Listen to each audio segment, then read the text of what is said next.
No. Okay. Order, order. Paul Davis to move the motion.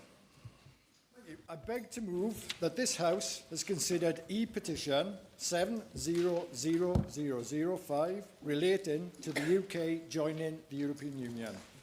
It's a pleasure to serve with you in the chair, Mr Mundell.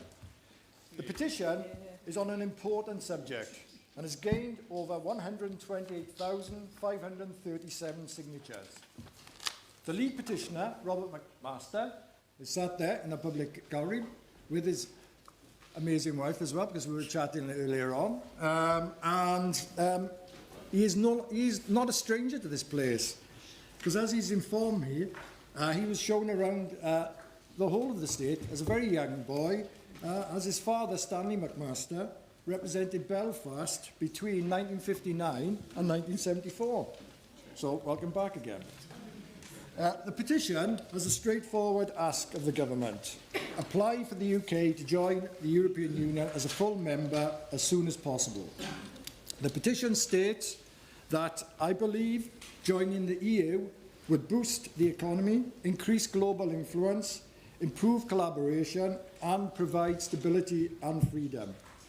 I believe that Brexit hasn't brought any tangible benefit and there is no future prospect of any, that the UK has changed its mind and that this should be recognised.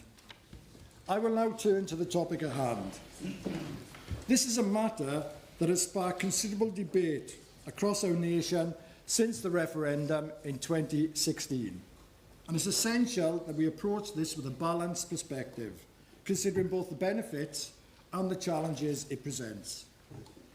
The decision to leave the European Union in 2016 was a momentous one and has had profound implications for our country. As we stand here today, we must reflect on the journey we have taken since then and consider the future path that lies ahead. The question before us is whether the UK should seek to join the European Union, and if so, what the implications of such a move would be. Many people would argue there are several compelling arguments in favour of the UK rejoining the European Union, and I'm sure we will hear many of those through this debate. Firstly, membership in the EU provides significant economic benefits. The EU is one of the largest single markets in the world, and being part of it would grant UK businesses access to over 450 million consumers. The argument is that this access would boost trade, create jobs, and stimulate economic growth. I'm sure that a number of colleagues in the Chamber today will argue that rejoining the EU would facilitate smoother trade relations with our closest neighbours. Of course. Mr Mundell, you and I both know that the European structural funds were fundamental to some of the remotest parts of the UK in terms of investment in harbours, roads and infrastructure. So can I just say to the honourable member that that was a benefit that we enjoyed when we were part of the EU, and we hope, whatever happens in the future, that future governments or this government will seek to replicate that and replace it. Thank you for those comments. Very much appreciate that, and I think as we go through this debate, I'm sure we'll get much more detail around similar issues. And I will refer later on to what the government is currently doing in trying to make sure we establish a close relationship with Europe. Since Brexit, we know that UK businesses have faced increased bureaucracy and border checks, which have hindered the flow of goods and services. The petitioner and others have argued that rejoining the EU could alleviate these issues, making it easier for businesses to operate and thrive. Another important consideration is the potential for enhanced security cooperation. The EU has robust mechanisms for collaboration on issues such as counter-terrorism, intelligence sharing and law enforcement. By rejoining, the argument is that the UK could strengthen its security ties with European partners, contributing to a safer and more secure environment for our citizens. Of course. I congratulating you for securing the debate and thank you for giving way. I support rejoining and always oppose leaving for the reasons he outlines around national security and our national interest. Is he surprised, though, that there are no members of Reform present in the Chamber? And does he believe it's because they spend more time sucking up to Trump and Putin than representing the constituents, in particular those in Clacton? Thank you. I'd like to thank the honourable member for his comments. I won't make particular comments on the comments, but they're well put and well made. I am rather surprised. I did expect members of Reform to be present, but, well, I'm sure they have good reasons. They're probably working close. They could be. I couldn't possibly say. Furthermore, that rejoining the EU would allow the UK to have a say in shaping the rules and regulations that govern the single market. This influence would be crucial in ensuring that our interests will be represented and that we could advocate for policies that would benefit our economy and society. On the other hand, there are valid arguments against rejoining the European Union. Before he goes there, could I... Of course. I'm really grateful to have the opportunity to debate membership of the EU. And of course, we know the weight of the economic benefit of that and to secure trade. But does he not also agree at a time of real global instability, having that political union is also really important too? Again, I'd like to thank the honourable member for those comments. I think we see in that absolutely now, and in the chamber, we've all discussed that in recent times, and we've seen the fantastic work that the PM is doing in terms of working with our close neighbours. So absolutely, working as close as we can across Europe is crucial at the moment with what we are facing from Russia as a threat to all of us. Yeah, I'm happy to sit down. Let's go. I thank the honourable gentleman for giving way. One of the reasons that was given for us leaving the EU was so that the UK could develop stronger relations with countries further afield. One of those countries was the US, but with the American president being somewhat gung-ho with tariffs and his willingness to be best friends with the president of Russia, does the honourable gentleman agree with me that we should be looking to strengthen our relations with our nearest cousins in Europe? Paul Davis. Thank you, and thank you for your comments. Again, this is a subject, as you know, we've discussed a number of times now in the chamber. Absolutely, we need to be working very closely with our friends in Europe, and I think that's crucial. We've seen that need for stability and that ability to be able to understand how we move forward in the next few years. It's true to say that, that the relationship between us and the new president of the US is newly formed and is starting to evolve and is going in perhaps a different way of creating that relationship than's been in the past.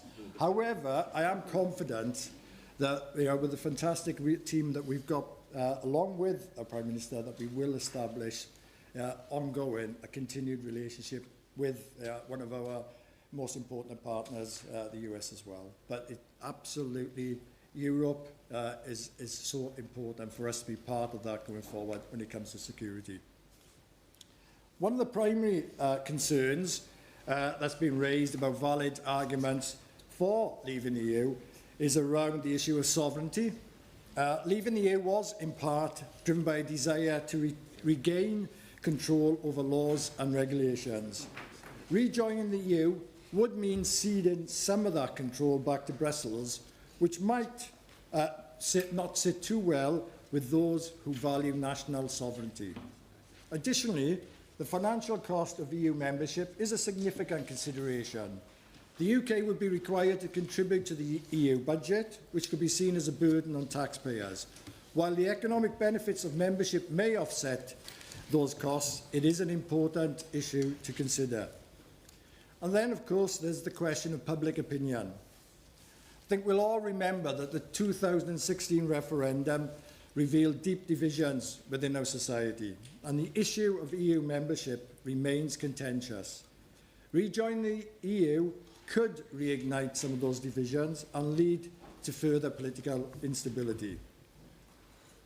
The Prime Minister has made clear that the UK government has ruled out the possibility of rejoining the European Union. However, since July, it has concentrated efforts on strengthening our relationship with the EU. The government has prioritised resetting the UK's relationship with the EU. This has involved a series of initiatives aimed at reducing barriers to trade, enhancing security cooperation and fostering closer ties with European partners. The Honourable Friend take an intervention. Of course. Thank you, Mr Mundell. My Honourable Friend mentioned costs of EU membership. Of course, many businesses have suffered additional costs because of withdrawal from the European Union, including our touring artists and creative sector. Would you agree with me that in negotiating a refreshed and rebuilt relationship with the EU, ensuring it's easier for our touring artists to go to Europe and to ensure they can promote their work and their labour there should be an early priority within those negotiations you just mentioned? Thank you for those comments, and absolutely agree with you. I think that's certainly something that's very apparent from what in terms of a deficit, if you like, of where we are now. We know that we have an amazing cultural heritage in this country, but also amazing music and touring ability, and some of our bands have really struggled, and some of our artists have really struggled to make sure that they've got a future across Europe. So I would absolutely agree that should be a priority. One of the key steps taken by the government has been the negotiation of a veterinary agreement to reduce border checks on agri-foods. This agreement aims to streamline the movement of agricultural products between the UK and the EU, benefiting both farmers and consumers. Additionally, the government has sought a mutual recognition agreement for professional qualifications, which would facilitate the movement of skilled workers and open up markets for UK service exporters. In the realm of security, the UK has been working towards an ambitious new UK-EU security pact, and we've already referred to this. And this pact aims to enhance collaboration on security and defence policy, ensuring that the UK and the EU can work together to address common threats. Yep. Honourable Gentleman Gilligan is doing a valiant job of introducing this debate. But would you agree that a government that's not even prepared to countenance a youth mobility scheme in order to try and reset its relationship isn't going to get all that far? And we're certainly not going to get into the territory of what we really need, which is re-entry to the single market in the customs union. Surely that's where we should be looking to make some progress. Thank you. And again, thank you for the comments. It's true that's one area that's been discussed and looked at, and various proposals have been put forward. I think the focus that I was trying to outline there, which is a focus on the ground now, in light of the serious security concerns we've got, the closeness between our Prime Minister and our government with our European partners should be looked at as a real positive and as a real base for future working and for future development, and maybe in issues such as you're pointing out and other issues. So I think it gives us a great foundation. So the government has been actively engaging with European partners through regular meetings and dialogues, demonstrating a commitment to rebuilding trust and cooperation. And I think that word trust is so important. So, in conclusion, the question of whether the UK should rejoin the European Union is a complex and multifaceted one. There are compelling arguments on both sides, and it is essential that we carefully consider the potential benefits and challenges. As we move forward, it's crucial that we engage in open and honest discussions, taking into account the diverse perspectives within our society. The government's efforts to strengthen relations with the EU since July demonstrates a commitment to finding common ground and building a more cooperative future. Ultimately, the decision on whether to rejoin the European Union must be made with careful consideration of the long-term interests of our country. Let us continue to engage in this important dialogue, working together to shape a prosperous and secure future for the United Kingdom. I conclude by thanking the lead petitioner again and all those who signed this important petition. I look forward to hearing from all right honourable and honourable members about their views of the petition. Thank you, Chair. I remind members that they should bob if they wish to be called in the debate. I don't intend at this stage to set a time limit because this is a 3-hour debate, but I would ask members just to be mindful of others.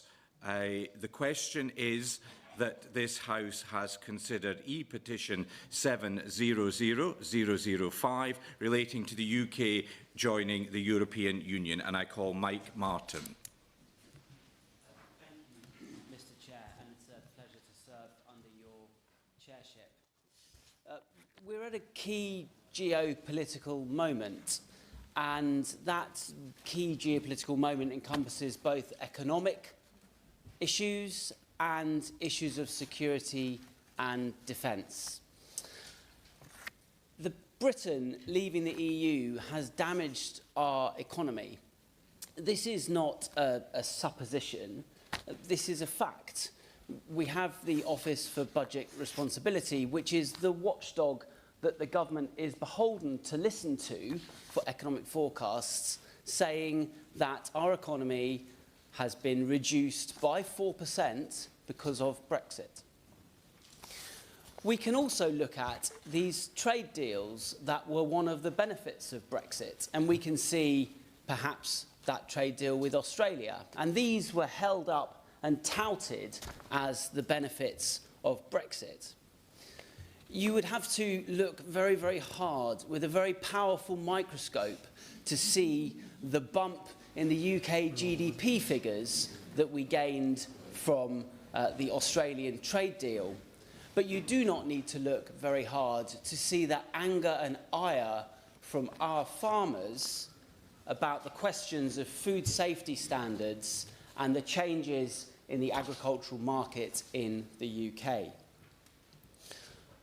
When I speak to small businesses in my community of Tunbridge Wells, they are absolutely appalled by Brexit.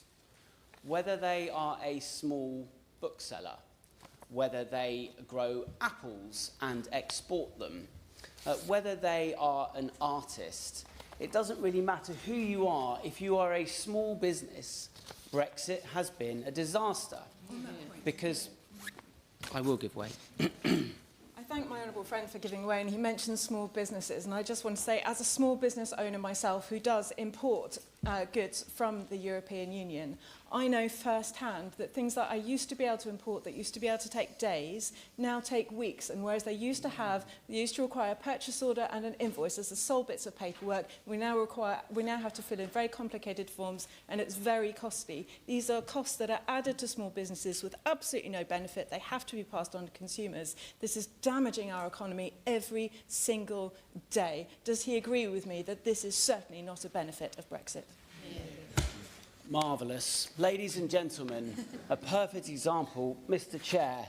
I could list example after example of small businesses that say, you know what, 20% of our business, we've had to just stop doing that because we are no longer able to turn a profit on it because of the time we have to spend filling out forms.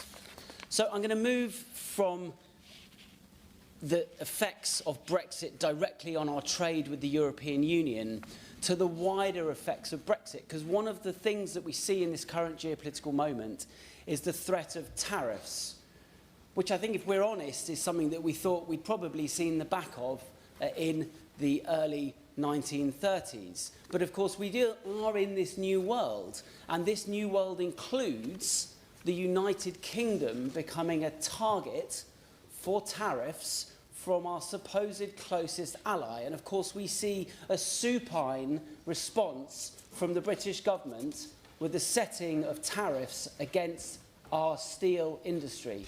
Now the question is, of course, were we part of a market that had several 100 million people in it, and a market which is the largest trading area on the planet, would we be supine in the face of that in the way that we are being now, when we are a market of 70 million people and the 6th largest economy in the world?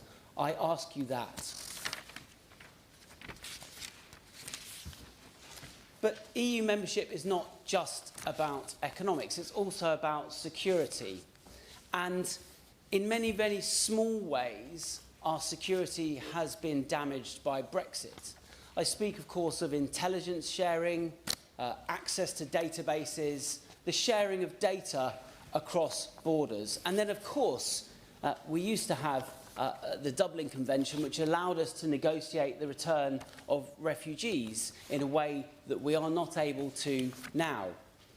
But actually, damaging our relationship with Europe has damaged us in a much more profound way, and that is now being exposed by the actions of the Trump government. As we all know, the Trump government is withdrawing the American security guarantee for Europe. Now, we can quibble about whether that's happening, but certainly the comments this weekend from Steve Witkoff should give us pause for thought. We should at least be considering this as a significant possibility. And the Americans removing the security guarantee from Europe exposes us all.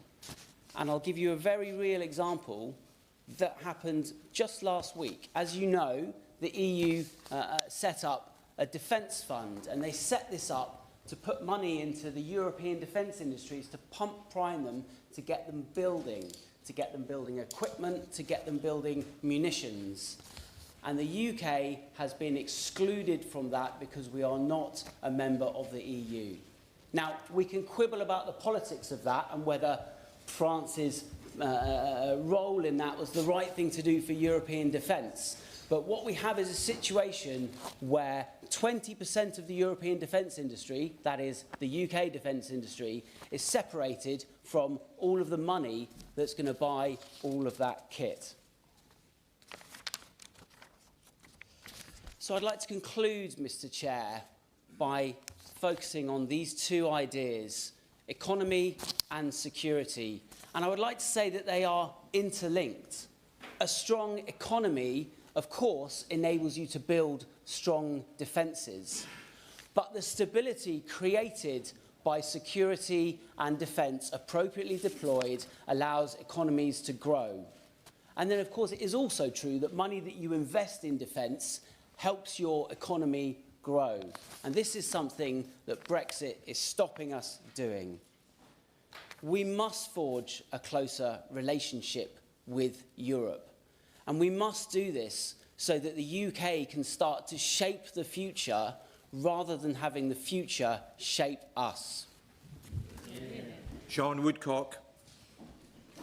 Pleasure to serve under you, Chair, and I thank and congratulate the Honourable Member for Conn Valley on opening the debate on behalf of the Petitions Committee.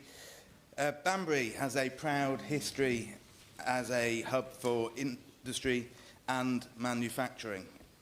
From the aluminium works, which were crucial to the construction of aircraft during World War II, and which my grandfather later worked at, to the automotive supply chains, green tech startups and Formula One teams, which call my constituency home today.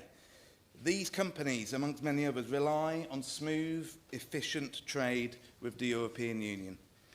The psychodrama, which defined the final 8 years of the last Conservative government, culminated in a botched Brexit deal, which put up barriers to trade, soured relations with our closest allies, and ultimately left our constituents out of pocket. So I welcome the reset in relations between the UK and the European Union, which has taken place since the general election, and I believe we now have a real opportunity to forge a new and more constructive relationship with our European friends. Hundreds of constituents have written to me, signed petitions including this one, and spoken to me on the doorstep about the damage caused by Brexit. I've also had the privilege of hearing and meeting business owners across Banbury who once enjoyed seamless access to European markets, but who now feel buried under the very paperwork and bureaucracy that Brexiteers once promised to eliminate. Take, for example, EAV, an exciting Banbury-based company manufacturing electric-assisted bikes. These bikes represent the future of urban green transport, a sector the UK could be leading in.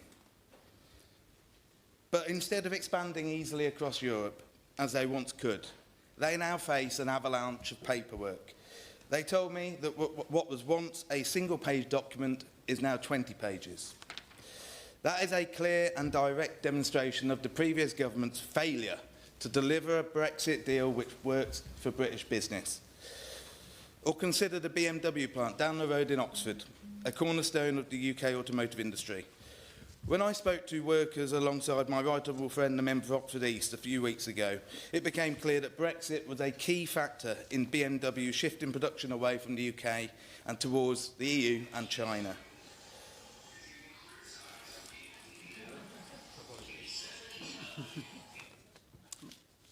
Apologies, Chair. The reality is that multinational manufacturers now find it cheaper and easier to downsize their workforces in the UK than European counterparts. This is not a situation that we should accept. Banbury is home to a network of key automotive suppliers, including Magnum Exterior Systems, Faurecia, HBPO and Borg & Beck.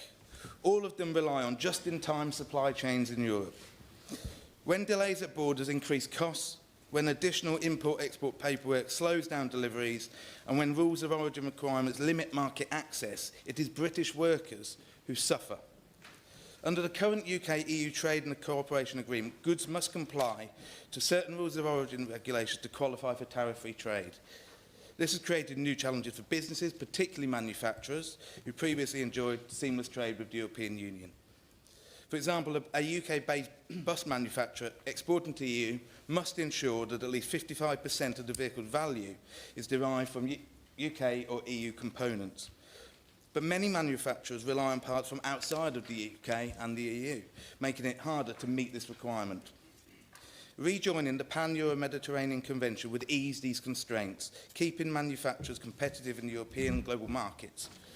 By rejoining the PEM, components sourced from all 51 PEM countries would count as local content, making it easier for British businesses to qualify for tariff-free trade.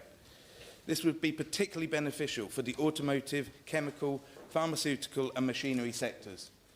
While rejoining PEM won't solve all of the post-Brexit trade issues, it is a practical and immediate step towards restoring smoother trade flows. It was signalled to the EU that the UK is serious about improving trade relations while staying outside the customs union and single market, as I referred to earlier. So today I would urge right honourable colleagues to listen. I'm happy to give way. Giving way. Just to support him on his encouragement for the UK to accede to the Pan-European Mediterranean Convention, I was at a meeting last week of the UK-EU Parliamentary Partnership Assembly in Brussels, and they issued a recommendation which called for options to be explored for closer customs cooperation and alignment of regulatory standards, which goes further than the current UK government position, in order to facilitate trade and economic growth. And this could include, for example, UK accession to the Pan-European Mediterranean Convention. So I hope very much that my friend is pushing at an open door both with the UK and the European Union. I thank my honourable friend for his contribution. As I said, we have an opportunity to reduce barriers to trade, support manufacturing, attract investment and rebuild a closer relationship with Europe. The government has rightly set a mission of making the UK the fastest growing economy in the G7 by the end of this Parliament, and I believe joining PEM would be a logical step towards achieving that goal. Thank you very much, Chair. Liz Saville-Roberts. January this year, the end of January, we mark 5 years since the UK left the EU. And while a majority in the UK, and indeed a majority in Wales, voted to leave the EU that time, the majority don't think this was a good idea anymore. Polling shows that 55% of Britons now say it was wrong for the UK to leave the EU, with just 11% seeing Brexit as more of a success than a failure. And let us not forget either that young people voted decisively to remain. On that point, we're going to amend the new plan. Yes, indeed, of course. Last week, I asked the Prime Minister whether he'd negotiate a youth mobility scheme with the EU, and he replied that we're not returning to free movement, but seemed to forget that we've already got similar schemes with countries such as South Korea and Australia based on work and travel for a specified duration of time. Does my honourable friend agree with me that a youth mobility scheme would not mean a return to free movement, but rather a fantastic opportunity to boost our economy and the prospects of people in Epsom and Ewell and the UK? I agree with her absolutely, and I do think that it is a priority for us as parliamentarians and for the government to make sure that we do everything to widen the horizons for our young people and to give them every best opportunity that we possibly can. And it said, according to polling data from YouGov, 3/4 of 18 to 24-year-olds back in 2016 voted to stay in the European Union. And there was a myth peddled at the time they didn't turn out to vote. This was wrong. Around 70% of registered young voters went to the polling booths at that time. And 9 years later, the next generation remains decisively opposed to Brexit. 75% say it was a mistake. And as we look ahead to the future, we must now think seriously about the effect of this decision on young people, many of whom entered the workforce under its cloud, while many would not have been able to vote at all at the time. What was getting Brexit done? What has it done for them? What has it meant for them? The UK no longer allows young people to take part in the Horizon Opening Erasmus Plus programme. This is a huge loss to students the length and breadth of the UK. These vital exchanges used to provide opportunities for young people to live and study in other countries, and the many benefits of the programme used to include improved language skills, cultural immersion and personal growth. The sort of memories that stay with somebody forever. And I'll give way to my friend. I'm very grateful to my right honourable friend for giving way, and she makes a very important point. And of course, another benefit of such schemes were also felt in communities such as mine in Ceredigion and Preseli, the university towns, who also benefited from a cultural exchange, and indeed the way in which visitors from the EU enriched many of our communities. And that very polling from January by YouGov that I quoted earlier on notes that everybody sees that tourism has been hit. For people from the UK to go to the EU for tourism, and for people to come from the EU to UK. And of course, for areas such as yours, my honourable friends in Ceredigion and mine in Gwynedd, tourism is a key component of our economy, as of course is our universities, of course. I thank the honourable member for giving way, and exactly on that point, Harrogate is an area that relies on tourism too. And one of the issues that we've had are local businesses saying they've struggled to recruit. They used to have people from the EU coming over, and that's actually seen businesses have to shut up, close early, and cost jobs. So does she agree with me that if we want to return, if we have a return to freedom of movement and allow those opportunities, it will benefit, and that might actually help the Chancellor with a mission for growth? Indeed, and ensure that there is a workforce for leisure and tourism is proving more and more challenging for a number of reasons, including a shortage of workers who previously came to the EU. But to return to Erasmus+, the Welsh Government made a decision to launch its own scheme in 2021, and that is, of course, to be welcomed. But the First Minister of the time, Mark Drakeford, he said himself February last year, if we had the choice, we would much rather we were part of an established scheme like Erasmus. Disappointingly, the UK government announced last summer that it has no plans to rejoin the Erasmus scheme. But I would ask the government to reconsider and look at recent successes in making closer ties with our neighbours. Calls for a youth mobility scheme have also been scorned by the UK government. What is it about enriching young people's lives that frightens this government so much? Just this month, the UK marked an important milestone with Horizon Europe, and this is an indicator of an alternative route. Since becoming an associated country in 2024, after 3 years of non-membership, the UK has boasted a strong performance in recent funding rounds. In particular, the UK hosted 18 successful projects under the European Research Council's Synergy grants, the second highest number among participating countries. Ahead of the spring statement, when the Chancellor will undoubtedly be looking for opportunities to drive growth amid a dismal economic outlook, I would urge the government to find inspiration from our progress with Horizon and pursuing closer ties in further areas. My party believes that returning to the single market and the customs union as soon as possible would be a meaningful step in remedying the economic damage suffered by households and businesses alike. Recent figures by the Economic Cost of Brexit project show that the average person in the UK is now £2,000 worse off as a result of leaving the European Union, worsening, of course, the effects of the ongoing cost of living crisis. To close, Mr Mundell, 5 years on from our exit from the EU, the world is a more uncertain, more dangerous and less predictable place. From my home in Morfa Nefyn, North West Wales, the closest capital city is Dublin. Our nearest neighbours for everyone, everywhere in the United Kingdom are in the EU. The benefits of closer ties with our neighbours and our allies are plain to see. And I would urge the government to take heart from recent successes such as Horizon Europe and pursue the same bold approach on youth mobility, Erasmus, the customs union and the single market. Tim Rocker.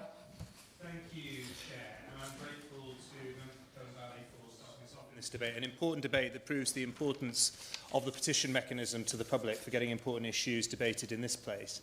80 years ago, constituents in Macclesfield voted to remain part of the European Union. A referendum based, as we know, on imperfect knowledge, a referendum called because of the internal politics of the Conservative Party, an attempt to see off the member for Clacton and his insistent Europhobe right, a group of people who would never be satisfied, as we subsequently discovered. And the context of calling that election, of course, was incredibly bizarre. We'd already been through the life and death experience of the Scottish referendum that put the UK's constitutional future at stake. It was also in the wake of the Russian annexation of Crimea. What a bizarre time to be holding a question on the fundamental membership of an important political economic alliance. And we know how that referendum developed. It was vitriolic, influenced by the Russians undoubtedly, and it ended just a few days before in the tragic death of one of our colleagues, murdered on the streets of the UK. And the consequences of the decision that we took, we can now see really clearly, as members have been pointing out expertly this afternoon. 14,000 of 100,000 firms surveyed by the London School of Economics have quit trading with the European Union altogether. Many small businesses in my constituency talk about the barriers that others have mentioned, the red tape, the bureaucracy. The National Institute of Economic and Social Research points out that FDI, foreign direct investment, has fallen 37%. And the OBR has that scary figure, which is in all our minds, of the 4% that the UK has lost. The UK economy will be 4% smaller in 2035 than it would have been had it stayed in the EU. A cumulative loss of hundreds of billions of pounds. Money that we could be spending in our infrastructure, in our public services, on our collective defence. Now, the government ruled out any question of rejoining the EU as we went into the election last year and reopening those constitutional questions in this Parliament. It was a manifesto that I stood on and that I'm committed to. And I understand some of the reasoning behind that, and the debate of the political choice made will go on. But it does involve us remembering how painful the process was immediately after the referendum. The business uncertainty, the business anxiety, the jobs that were secure that were suddenly insecure, the investment decisions that were cancelled, the Damocles sword of unpredictability that hung over us. So I understand why there may be trepidation about reopening those questions. I'm happy to give way. Very clearly the concerns that many have, and I'm a Brexiteer. I am proud to be a Brexiteer. We didn't get the Brexit that we voted for. Does he agree with me? Does he agree with me that the people of Northern Ireland are subject to the very same bureaucracy, high tariffs, and all the cost factors that the right honourable gentleman is outlining? And does he share my concerns as an MP from Northern Ireland, the concerns that he has for his constituents as well? Honourable Member for his intervention, but I think he's proved the point I made before, which is it was a group of people who would never be satisfied because Brexit meant different things to different people. It was whatever illusion, whatever fantasy you wanted it to be, which is why it was so dangerous to let that nationalist genie out of the bottle in the way that we did. Now, I welcome the government's effort to reset relationships with the European Union, our neighbours and our allies, a new SPS agreement I hope will be forthcoming, supporting artists' ability to tour in the EU, mutual recognition of agreement for professional qualifications. These are all really important. A new UK-EU security pact. I mean, I do note that we would have had these things if we continued to be members of the European Union, but I welcome the government's commitment to resetting those relationships. But as members have said, let's go further. Let's look at the youth mobility scheme. Let's join the Pan-Euro Mediterranean Convention and ease barriers to trade. And let's lay the groundwork for a real debate, a proper debate on where the future of this country should be, which I still wholeheartedly believe should be at a crucial moment. Yes, of course. I thank my honourable friend for giving way. He's making a really powerful set of arguments here. In Bournemouth, we have a strong English language school sector, but it's being bashed by Brexit red tape. Now, younger people from across the continent are struggling to reach Bournemouth to get a glimpse of Britain and all that we offer. Would he agree with me that alongside a youth mobility scheme, we could consider getting rid of some of that Brexit red tape so we can actually strengthen our sector and bring younger people to Bournemouth and to Britain so they get to enjoy all of what our great country has? Absolutely, Chair, and I think the honourable member's already proving a powerful advocate for his constituency and also for young people, and he points out again that issue of red tape and bureaucracy, which of course was the thing we were meant to be getting rid of in this amazing panacea of Brexit. So I still wholeheartedly believe in us rejoining the European Union, that being our future. I believe this is part of that process because people need be under no illusion. This is not going away. As the petitioners and those supporting them prove, that debate is ongoing in the country and there is strong support, as the polling evidence earlier shows, that the public believe that we made a mistake. And look at what we threw away. One of our colleagues earlier was talking about the transatlantic alliance. We had these amazing dual pillars to our place in the world, our strong position within the European Union, our amazing transatlantic alliance. We demolished one pillar and then we've hollowed out the other because we don't have a strong enough national defence in these very, very dangerous times. And we're now in the midst of a trade war where we've deliberately left one of the most powerful trade alliances that exists. So I believe that this, as I say, is part of a journey, and I hope more people will join us on that journey, because the future of this country in terms of security, prosperity, culture, our relationship with our neighbours depends on us having these difficult discussions, recognising the mistake that we made, the fraud that was committed on the British people, and changing the course. Manuela Pertiguela. Thank you, Chair, and it's an honour to serve under your chairship. Thank you to the Honourable Member for Corn Valley as well for opening this debate, and to all those who signed the petition. I would like to start by declaring an interest. I am a product of the European Union project, or the European Community, as it was called then, when I came to the UK at the age of 19 as a young student from Italy, just after John Major's government signed the Maastricht Treaty. And I am immensely proud to stand here today to represent my wonderful constituency of Stratford-on-Avon. I worked as a lecturer for many years and saw firsthand the importance of collaborative research projects with our colleagues in EU universities, the positive impact of Horizon and of Erasmus+, which is the biggest program of youth opportunities in the world. Yes.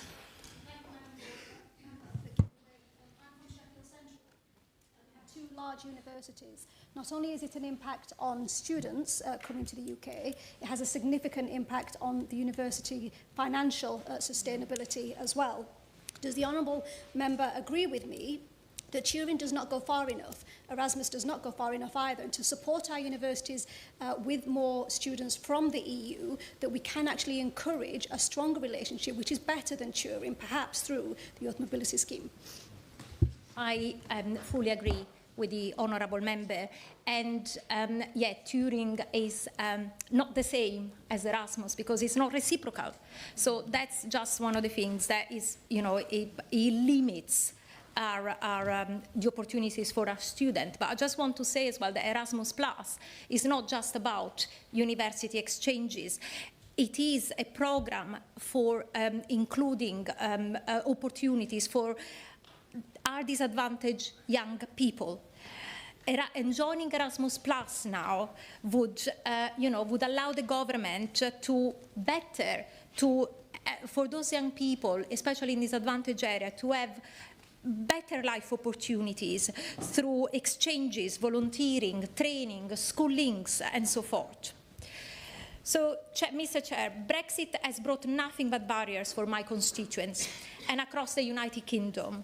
Small businesses are drowning in red tape and incurring new taxes and expenses, including plant and horticultural businesses. Farmers have been undercut by damaging trade deals and by the ending of the sustainable farming incentives, which were a key part of the post-Brexit payment scheme, replacing EU subsidies. Young people... Yes, I will. Thank you. Thank my honourable friend for giving way. And my honourable friend agree with me that it's not only vets and farmers who are extremely proud we've got some of the highest animal welfare standards in the world, but the British public are too, and we should not be compromising those.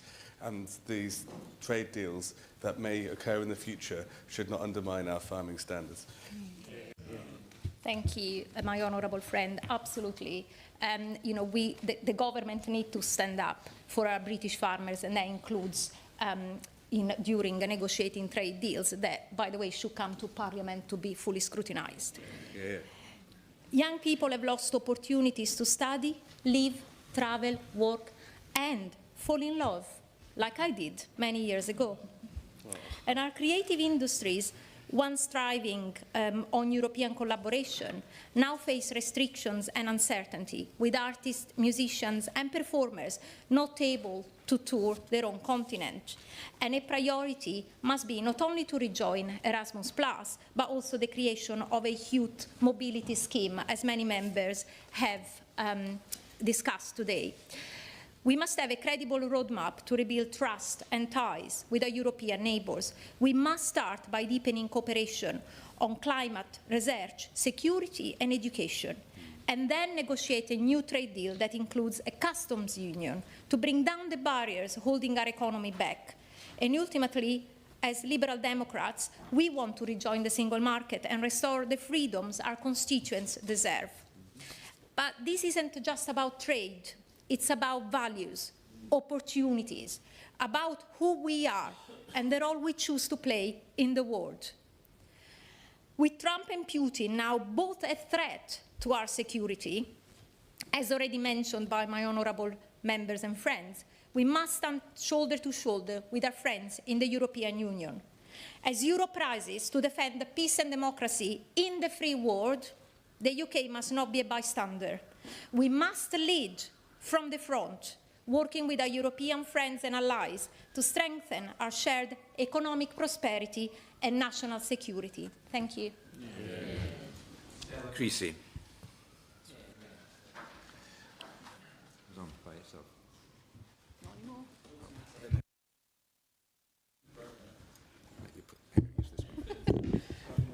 Oh, there we go. Thank you, Mr Mundell. It's a pleasure to serve under your chairmanship this afternoon. May I congratulate the member for Colne Valley for setting out the nature of this debate so well. May I tell the member from Macclesfield that many of us who were here during the Brexit negotiations and remember the pain of those evenings, as well as the fisticuffs, know only too well that the scars cut deep. But that's why I think also Robert, and I congratulate him for his petition, needs to know the truth. Because if the member for Clacton was in the country, I'm sure he would be telling all of us that we need straight talking. So let's have some straight talking about this. Brexit is a disaster. It's a disaster by anybody's metric, not least those who purported that this was somehow the hallowed land. The pandemic has spared some of the blushes of those people who still claim that we've got some elusive sovereignty as a result of leaving the European Union. But we can see the damage. Our constituents can see the damage. Many have already quoted some of the figures. Let me quote some more. 1.8 million fewer jobs created in the economy as a result, a number that is likely to rise to 3 million by 2035.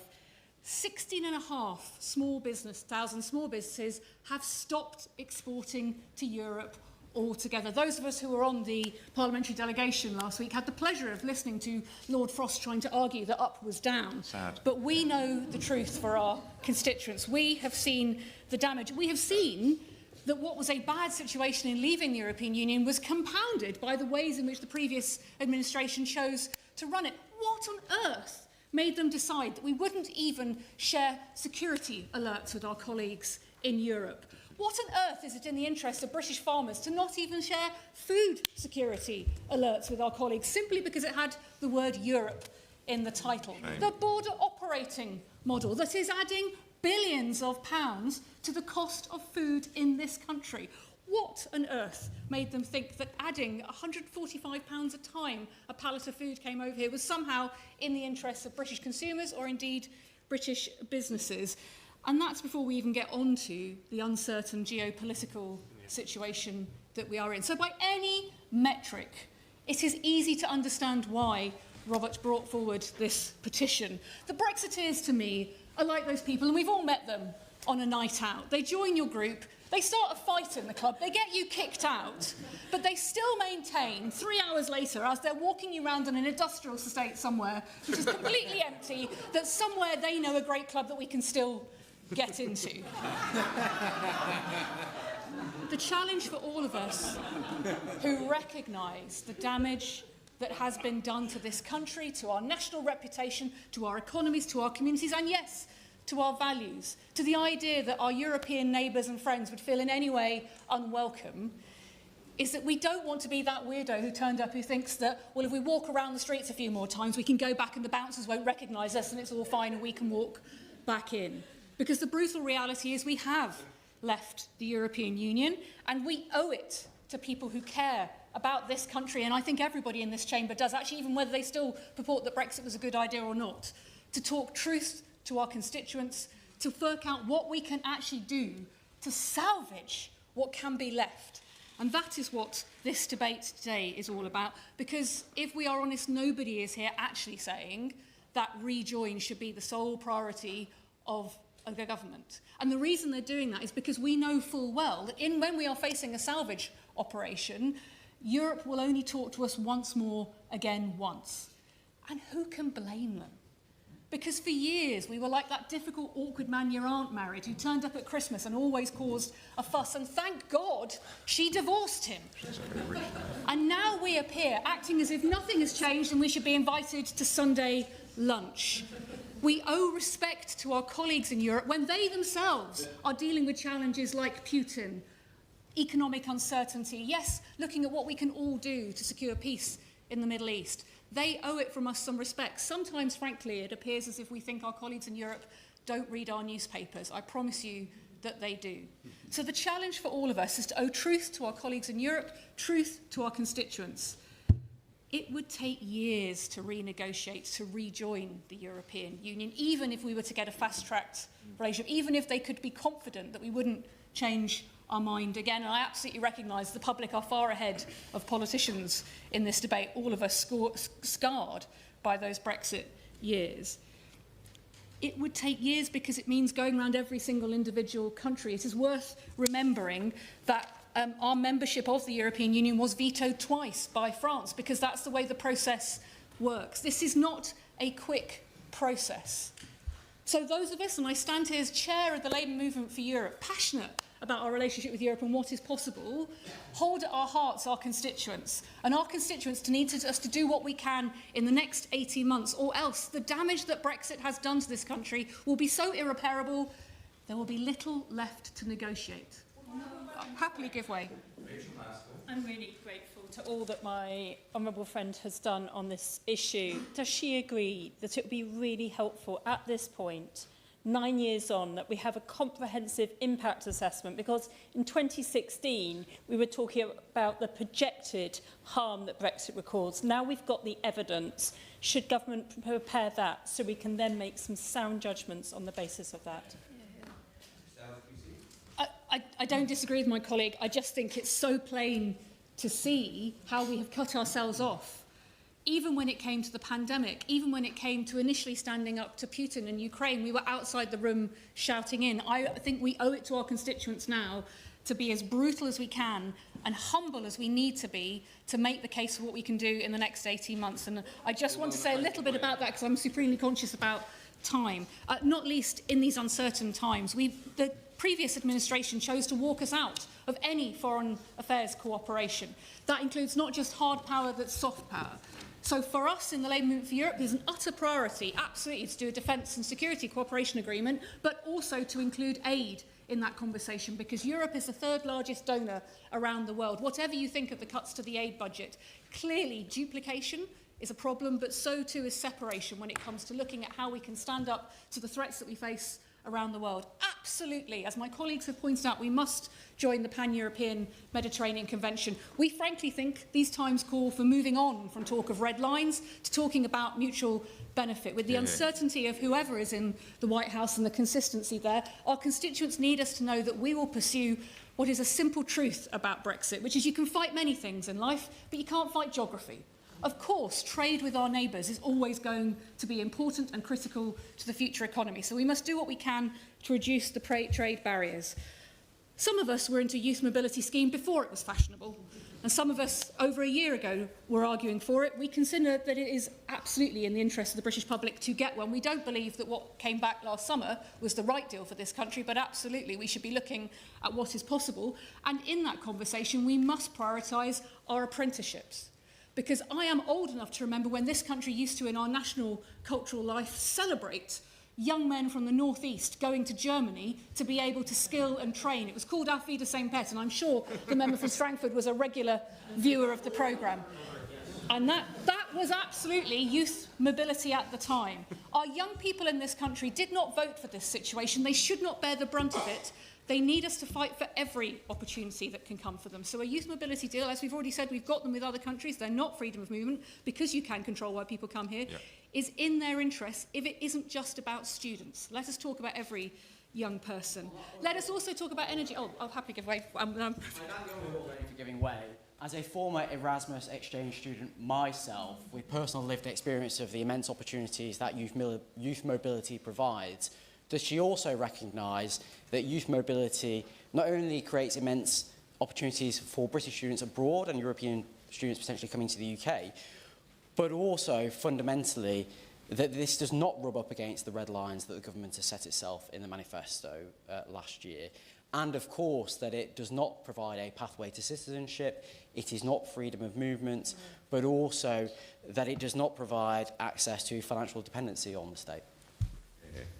My colleague is absolutely right on all fronts. Look, a youth mobility scheme, a youth opportunity scheme with apprenticeship at the heart of it is the right thing to do. And crucially, on the timeline that I've set out about salvation for this country and salvaging something from the damage that Brexit has done, it could be achieved within that 18-month window. One final item as well to add to the list of things we could do in 18 months is about our energy security, and in particular the emissions trading scheme and the carbon border adjustment mechanism. For many of us, for our vital industries to our defence as well, including steel, it is absolutely critical that we get our CBAM, our European emissions trading schemes aligned.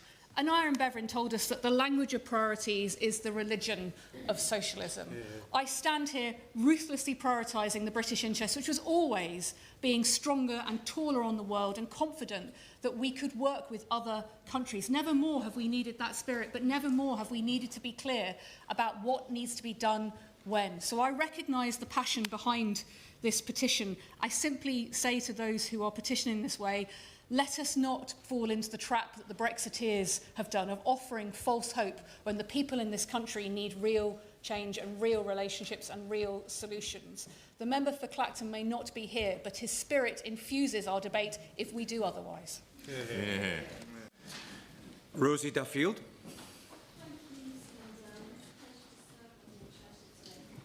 By parliamentary standards, this may not be an enormous, huge petition. It may not have attracted almost 3 million signatures like the recent one calling for another general election, but it's still a significant one on a subject that has gone from being all we ever talked about to one we barely even mention here now.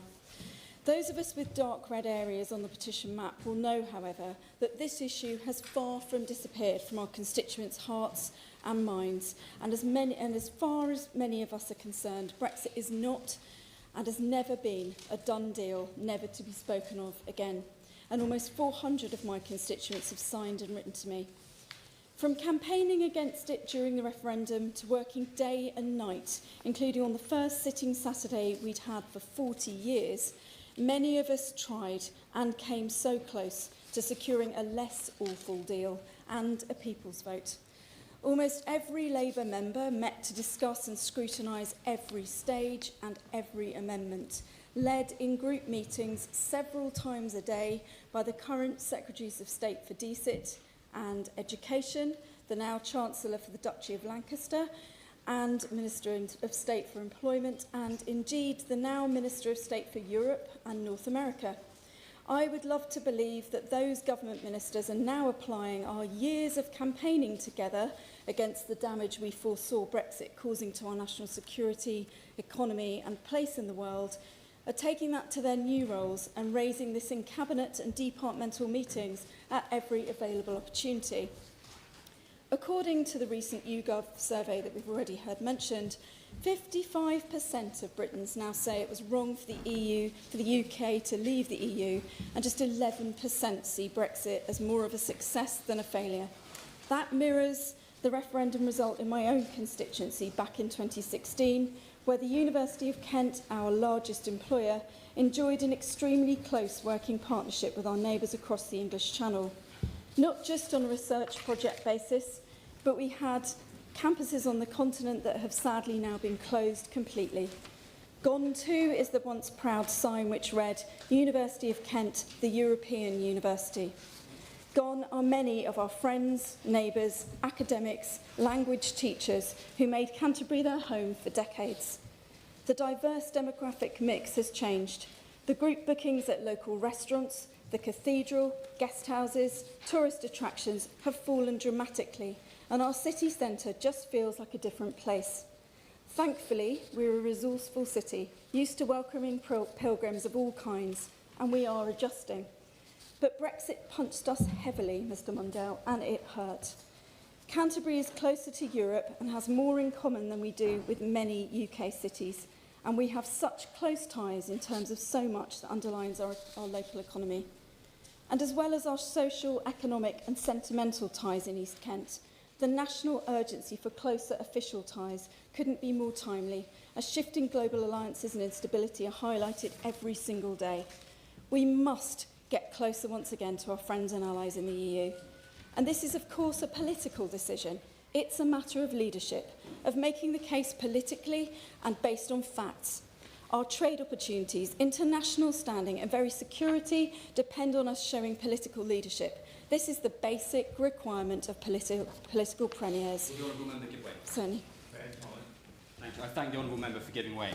She talks about political leadership, and I understand that while we can all agree that Brexit has been an almost unmitigated disaster, the Labour Party manifesto said that we will not go back into the EU, and we won't do the customs union or the single market. That's a Labour Party manifesto that I stood on, that all of us over here stood on.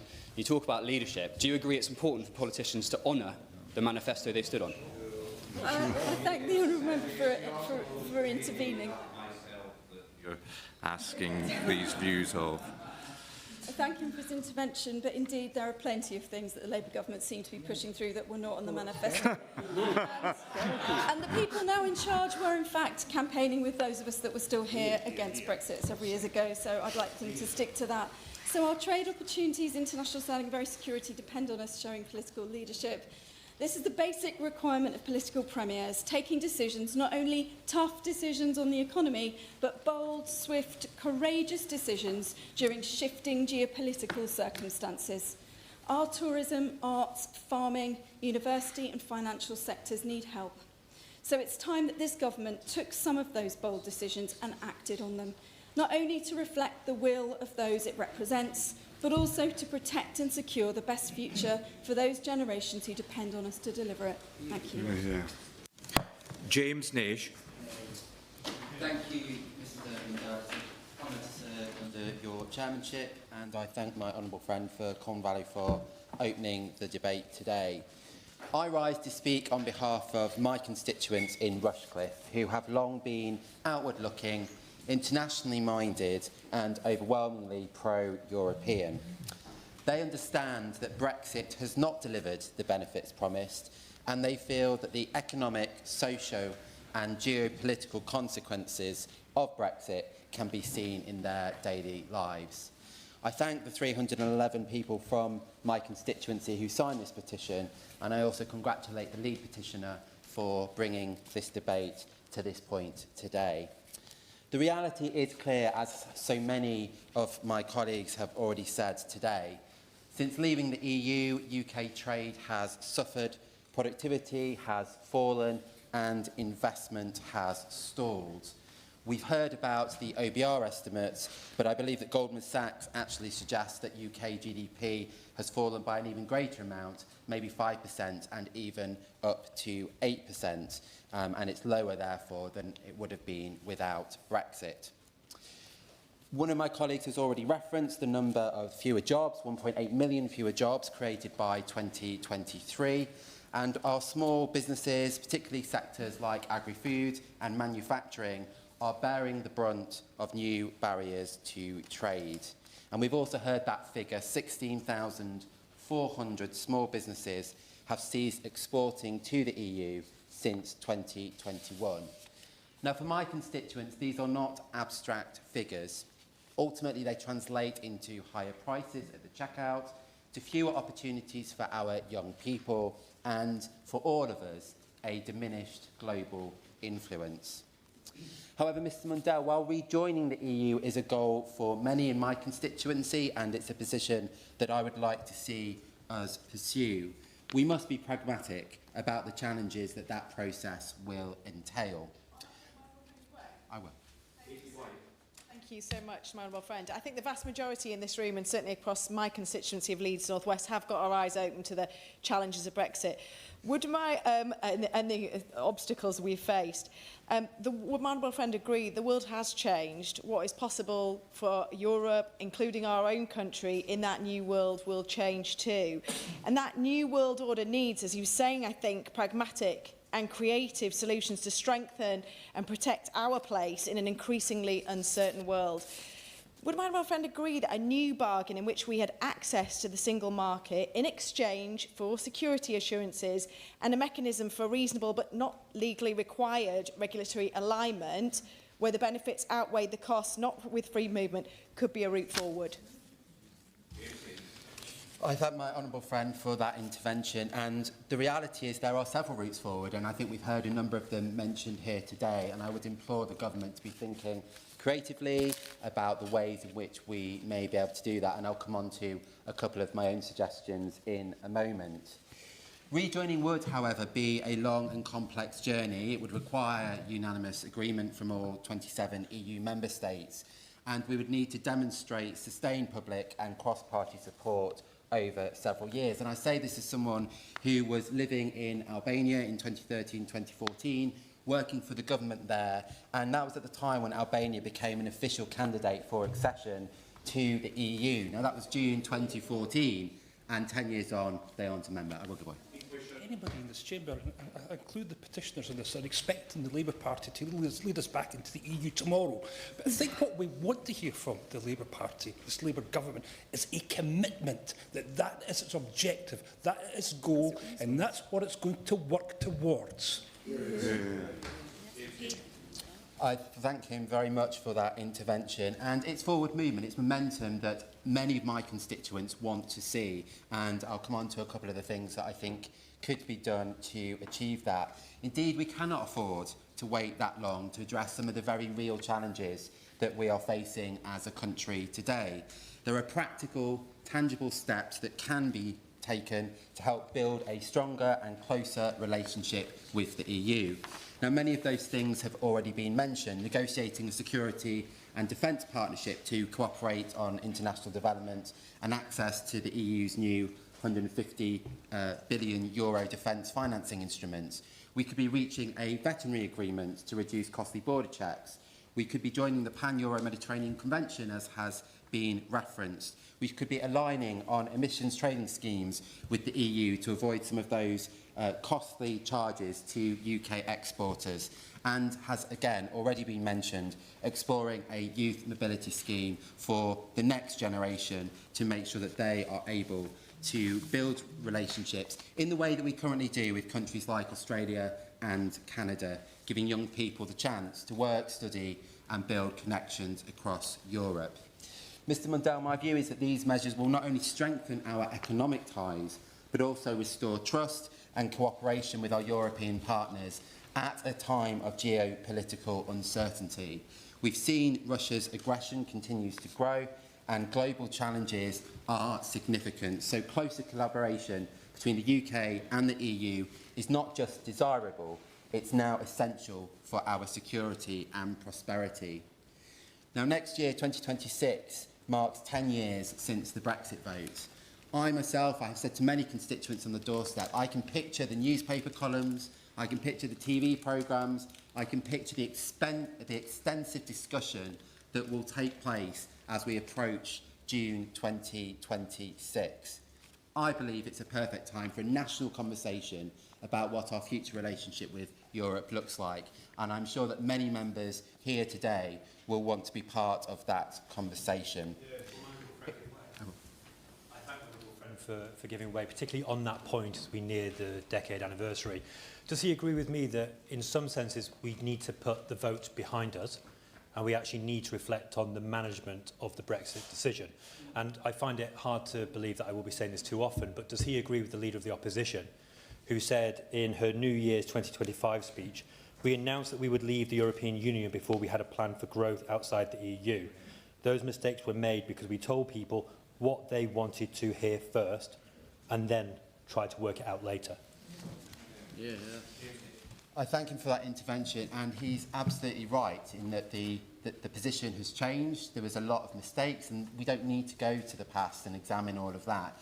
But we will be needing a national conversation, I think, about where our relationship with Europe is in 2026. Indeed, we are having that conversation today. But there will be a natural springboard, I feel, when we're 10 years on from the vote, and I sincerely hope that as a nation we take that conversation to heart. In Rushcliffe, summing up Mr Mundell, my constituents understand that Britain is strongest when it is connected, when it is cooperative, and when it's engaged with our European neighbours.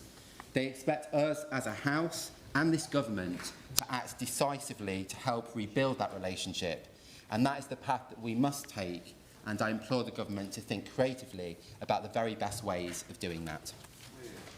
James McCleary. Mr Mundell, thank you for the opportunity to speak today. This petition debate reflects just how strongly the public feel about the UK's future relationship with Europe, including the 367 signers in my own constituency of Lewis. Now, if you listen carefully, you can still hear echoes of the Tories' botched Brexit deal promises, whispers on the wind, sunlit uplands, global Britain, endless opportunities. But nearly 5 years on, after that deal came into effect, those sunlit uplands look suspiciously gloomy. Global Britain seems isolated, and the promised opportunities have become lost chances, especially for our young people. The government claims it is serious about growth, yet it continues to ignore the most impactful step we could take: a UK-EU customs union. Entering a customs union will remove mountains of red tape, eliminate cumbersome rules of origin checks, and unlock significant growth for businesses large and small. It would provide immediate relief for countless small and medium enterprises suffocating under bureaucracy and significantly boost our export to our largest and nearest market. Studies consistently show that aligning closely with European markets is overwhelmingly beneficial to British trade, employment and economic stability. In fact, a recent report from Best for Britain estimates that simply deeply aligning with the EU on goods and services could increase GDP by 1.7 to 2.2%. Why would we not want to do that? A bespoke customs union would also insulate us from Trump's irrational pro-tariff policies, which have already begun harming our economic growth. And, once achieved, we should look to join the single market, which would provide even greater opportunities for growth. Yet, instead of grasping this opportunity, the government is busy cutting welfare and slashing international aid, actions that weaken rather than strengthen our economy. When I attended the Parliamentary Partnership Assembly in Brussels last week, which the Minister for the Constitution and European Union Relations was also present at, the Assembly issued a joint statement which included the possibility of UK accession to the Pan-Euro-Mediterranean Convention as referenced by the member for Chelsea and Fulham, the member for Macclesfield and most recently the member for Rushcliffe. Can I ask the Minister did you mention as well, and the member for Walthamstow, can I ask the Minister in her comments when we get them if she could confirm whether this is something the government is seriously considering, and if so, what sort of timetable they're thinking about? The Tories' botched Brexit deal has undoubtedly reduced opportunities, particularly for our youth. Young Brits can easily travel and work in Canada, Australia or Japan, yet are inexplicably blocked from France, Germany or Spain. Why? Because ideology trumps common sense. It's high time for a reciprocal youth mobility scheme with the EU, not a return to freedom of movement, but a sensible, time-limited arrangement enabling young Brits to gain invaluable experiences abroad, like they used to and like many of us grew up with. This scheme is a clear win-win, benefiting the UK and the EU. The tourism industry, for instance, once thriving with enthusiastic young Brits keen to explore and work in Europe, now faces severe labour shortages. Hospitality, retail and the arts have similarly suffered, deprived of the vibrant exchange of talent and ideas that once powered innovation and cultural enrichment. A youth mobility scheme isn't only desirable, it is an economic and strategic necessity. Just recently, representatives from our legal services sector highlighted to me the significant challenges they face without mobility for young professionals. A youth mobility scheme would allow aspiring British lawyers and other professionals to work across Europe, boosting our exports of our expertise, generating growth and enhancing Britain's reputation for excellence internationally. So again, in her comments, could the Minister clarify for me, regardless of whether it's called a youth exchange, experience or mobility scheme, I'm not too concerned about how it's branded, if the government has any plans to negotiate such an arrangement and, crucially, to treat it as a serious priority. Mr Mundell, farmers have encountered unprecedented bureaucratic obstacles when exporting to Europe, leading to a decline in overall exports in an already struggling industry. This is why we must negotiate a phytosanitary and veterinary agreement with urgency. But this deal's negative impact stretches even further. Just recently, the EU announced €150 billion for defence procurement, potentially rising to €800 billion in the coming years, funding from which the UK is completely excluded. This means billions of euros in research, innovation, high-skilled employment opportunities and global competitiveness are lost just due to sheer political stubbornness. I thank my honourable friend for giving way. Some of the greatest challenges facing civilization right now are climate change. How do we feed 8 billion people and give them energy sustainably? The risk of pandemics, antimicrobial resistance. Does my honourable friend agree with me that any barriers to research are not only damaging our universities and industries, but are actually hindering tackling these huge problems? I thank my honourable friend, the member for Winchester, and yes, and my honourable friend, the member for Stratford-upon-Avon, has already touched on this at length, that those barriers are clearly harming not only the UK research environment, but the global research environment, and particularly at a time when in the United States we're seeing academics being hounded out of universities and looking for other places to take their expertise. Europe is an obvious place to go, and those sorts of arrangements could benefit our country substantially, and indeed the challenges he outlines. So, to counteract the issues around particularly defence procurement, I wonder if the Minister agrees with me that we must negotiate a UK-EU defence pact that ensures Britain remains central to collective decisions about continental security, particularly amidst Putin's barbaric war in Ukraine. Our exclusion from crucial European programmes leads directly to reduced investment, fewer high-skilled jobs and diminished international standing, precisely when unity and strength are essential. And speaking of the botched Brexit architects, where exactly is the honourable member for Clacton? According to Hansard, since his election in July, he has mentioned Brexit just twice. Surely, if this Brexit deal was the monumental success he and others promised, he'd be reminding us no end, but his silence speaks volumes. Even he seems aware that this supposed triumph is best quietly forgotten. We want to see this country back at the heart of Europe, but we must be clear-eyed about how severely the Conservatives damaged the UK's relationship with our EU partners and how long it will take to rebuild. Trump's return to the White House and his appeasement of Putin adds new urgency to this task. His aggressive trade and defence stance reminds us of just how crucial our European ties are, not just economically, but strategically. Our real strength comes from unity and partnership. Together, as a part of a larger European community, we wield far greater influence, command substantially more resources, and drive innovation more effectively than when we are standing alone. Shared European cooperation amplifies our ability to fund ambitious research and development, enhance collective security and promote our shared liberal democratic values globally. Far from diminishing our sovereignty, collaboration with Europe expands and reinforces it. Mr Mundell, the government must move beyond cherry-picking and timid gestures and take a bold, strategic stance in its approach to Europe, one grounded in realism, ambition and the national interest. Its self-defeating red lines are holding our country back. The government claims that it will do whatever it takes for economic growth. That must surely include ditching their nonsensical red lines. British jobs, businesses and our international influence and our young people's future depend on constructive engagement, not stubborn isolation. It is time for the government to swallow its pride, acknowledge reality and begin rebuilding the bridges that the Tories so recklessly burned. Let's ensure future generations inherit opportunities and cooperation, not barriers and isolation. Our young people deserve better. Our small businesses and our farmers deserve better. Britain deserves better. Thank you. Yeah. Steve Witherden.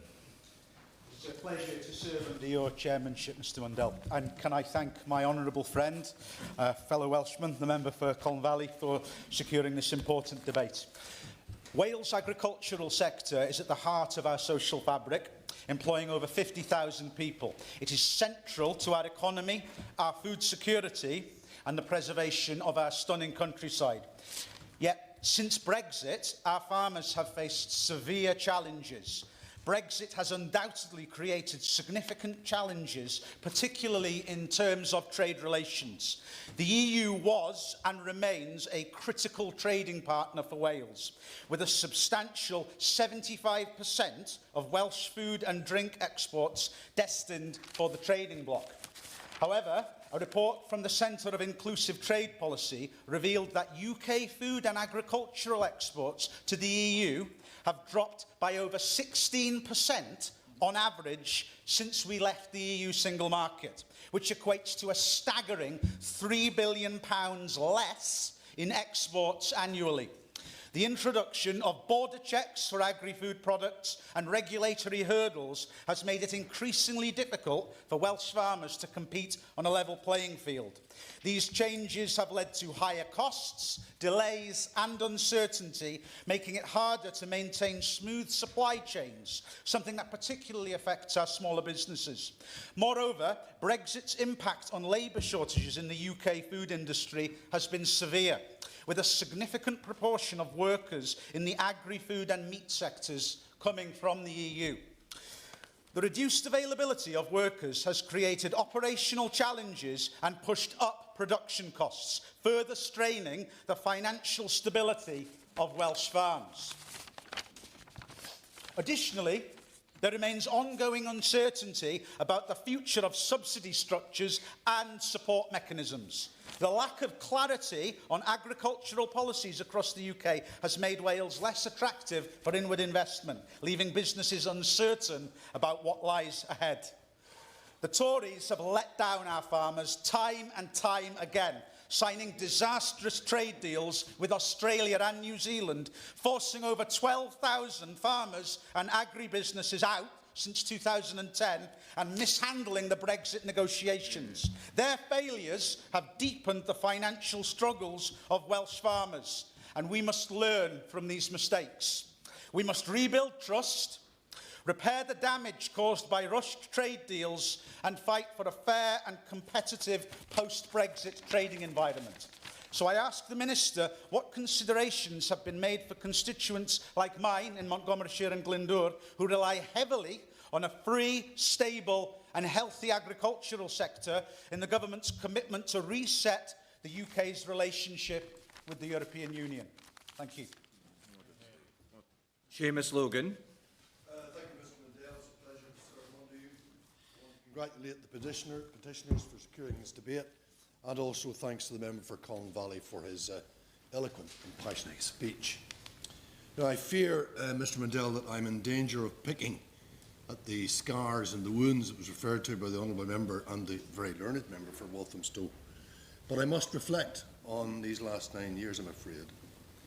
On the 23rd of June 2016, the people of Scotland voted to remain within the European Union by 62% to 38%. There was a majority for remain in every single one of Scotland's local authorities.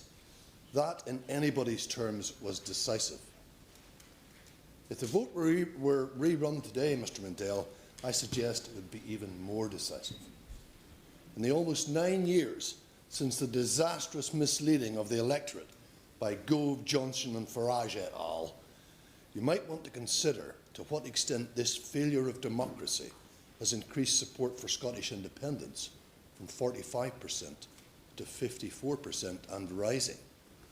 But, still in all, democracy has been undermined in Scotland because the imposition of the Internal Market Act in 2020 restricted the previously agreed powers of the Scottish Parliament, ignored the Sewell Convention by proceeding with UK legislation without the consent of the Scottish Parliament.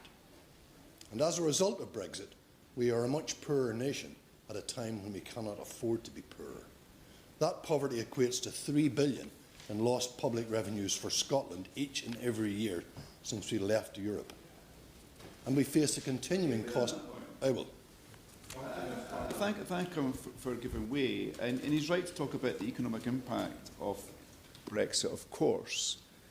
But would it have been different if a vote had been won around us joining the customs union, a vote which the SNP abstained on? Well, I thank the honourable member for his intervention. I can't comment as I wasn't here at the time, but we'll come back to the issue of the customs union in a moment. The UK has endured the highest rate of inflation in the G7 for many months. Brexit has exacerbated the cost of living crisis, driving a £250 increase in annual household food bills.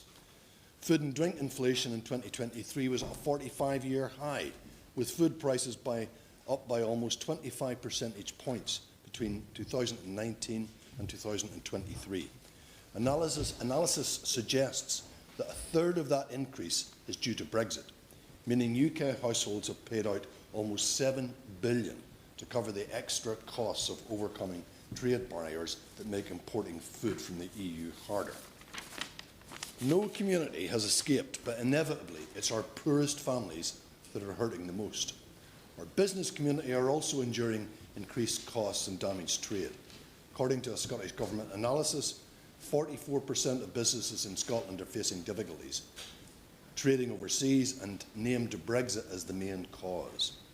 They face significant additional costs and bureaucracy at a time when their margins are already being squeezed at home by decisions made here in Westminster. Our prized seafood industry has been hit with an estimated 50% increase in the cost of packaging items sent to the EU, and new export health certificates are costing the salmon sector alone approximately £1.3 million per year. I will, of course. I'm sure he'll join me in the dismay that the industry of bivalve fishing, no longer the waters for whales are acceptable, and that industry died with Brexit. I thank the member for the point she's made. Our fishing industry has effectively lost quota share and has access to fewer fishing opportunities for some species than it had under the EU's common fisheries policy. That includes, for example, North Sea whiting, where the maximum percentage of total EU and UK quota available is 73.5% compared to average UK landings in 2015 to 2019 of 82%. Even where quota has been gained through the TCA, much of it is for species that the Scottish fleet does not generally catch or does not want to catch, making it of little practical value. In the wider seafood sector, some shellfish exporters have estimated that the new barriers to trade with the EU have resulted in an additional cost of £500 to £600 per consignment, making some exports unviable. Seafood Scotland has described post-Brexit labour shortages as having a huge impact on the seafood processing sector, with businesses turning down growth opportunities due to a lack of labour. We no longer enjoy freedom of movement. It has gone despite the promises of the then candidate for the leader of the Labour Party in 2020, a certain Keir Starmer. 45% of tourism businesses in the Highlands and Islands have reported staff shortages, forcing otherwise successful firms to cut their opening hours. In July 2022, UK hospitality reported 40,000 hospitality vacancies in Scotland, but the sector is excluded from the UK government's seasonal worker scheme. Recent media reported one hotel in the Highlands alone short of 70 staff for the busy summer season. Now, the Prime Minister recently told me in response to an oral question that he was fully aware of these labour shortages and he was working to address them. And I have two questions for the Minister in our wind-up today. Can she first of all address exactly how the Prime Minister is working to address those shortages? Travel is more difficult and more costly.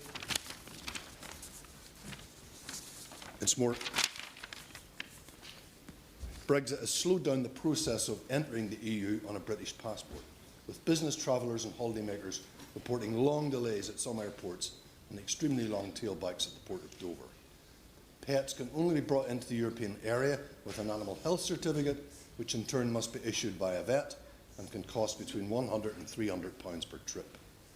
Most mobile phone operators have also reintroduced roaming charges, which were abolished for EU members in 2017. Perhaps most shamefully, our young people miss huge opportunities as a result of Brexit. And many members have already referred to the fact that we are no longer participating in Erasmus+. So, in summary, Mr. Chair, our democratic will is being ignored. We are poor.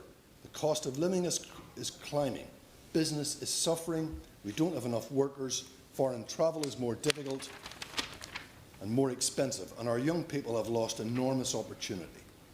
History will reserve an especially harsh judgment on those who misled us down this path. And now, paradoxically, we are forced into closer defence spending and relationships with our European allies to face the growing threat of Russian aggression. But then don't say you weren't warned that the creation of the European Union was a bulwark for peace in Europe since 1945. And that its weakening would potentially threaten that peace. So in conclusion, Chair, I ask the question we should all ask. Who really benefited from Brexit? It certainly wasn't the ordinary people. So rather than speak about how bad this all is, let's do something about it. I feel a teeny wee bit sorry for the Chancellor at the minute, but I'm giving her a way out. Rejoin the single market, rejoin the customs union and get the benefits that offers. Thank you. Dr. Scott Arthur. Thank you, Chair, and it's a pleasure to serve under you today. And I notice you've got younger just in the last few minutes.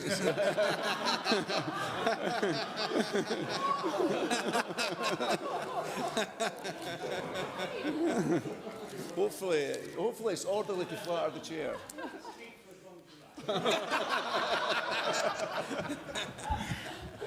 I'd like to thank my honourable friend from Colin Valley for opening the debate so ably, and also for the many people in Edinburgh South West who signed this petition. I'll speak briefly because what I was going to talk about has been well tread. But Brexit has been an absolute tragedy for the UK, both economically and culturally.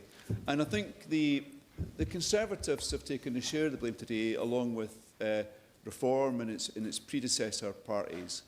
But I do have to be honest and say that when I think about the Brexit and how close it was, I do think about my party's leadership at that time and think that more could have been done. So some blame certainly should be shared there.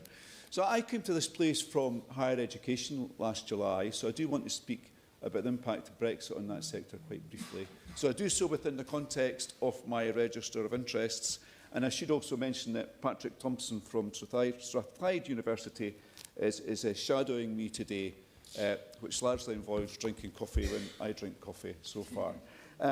So in higher education, Brexit has been problematic. We now have fewer students coming from the EU into Scottish universities.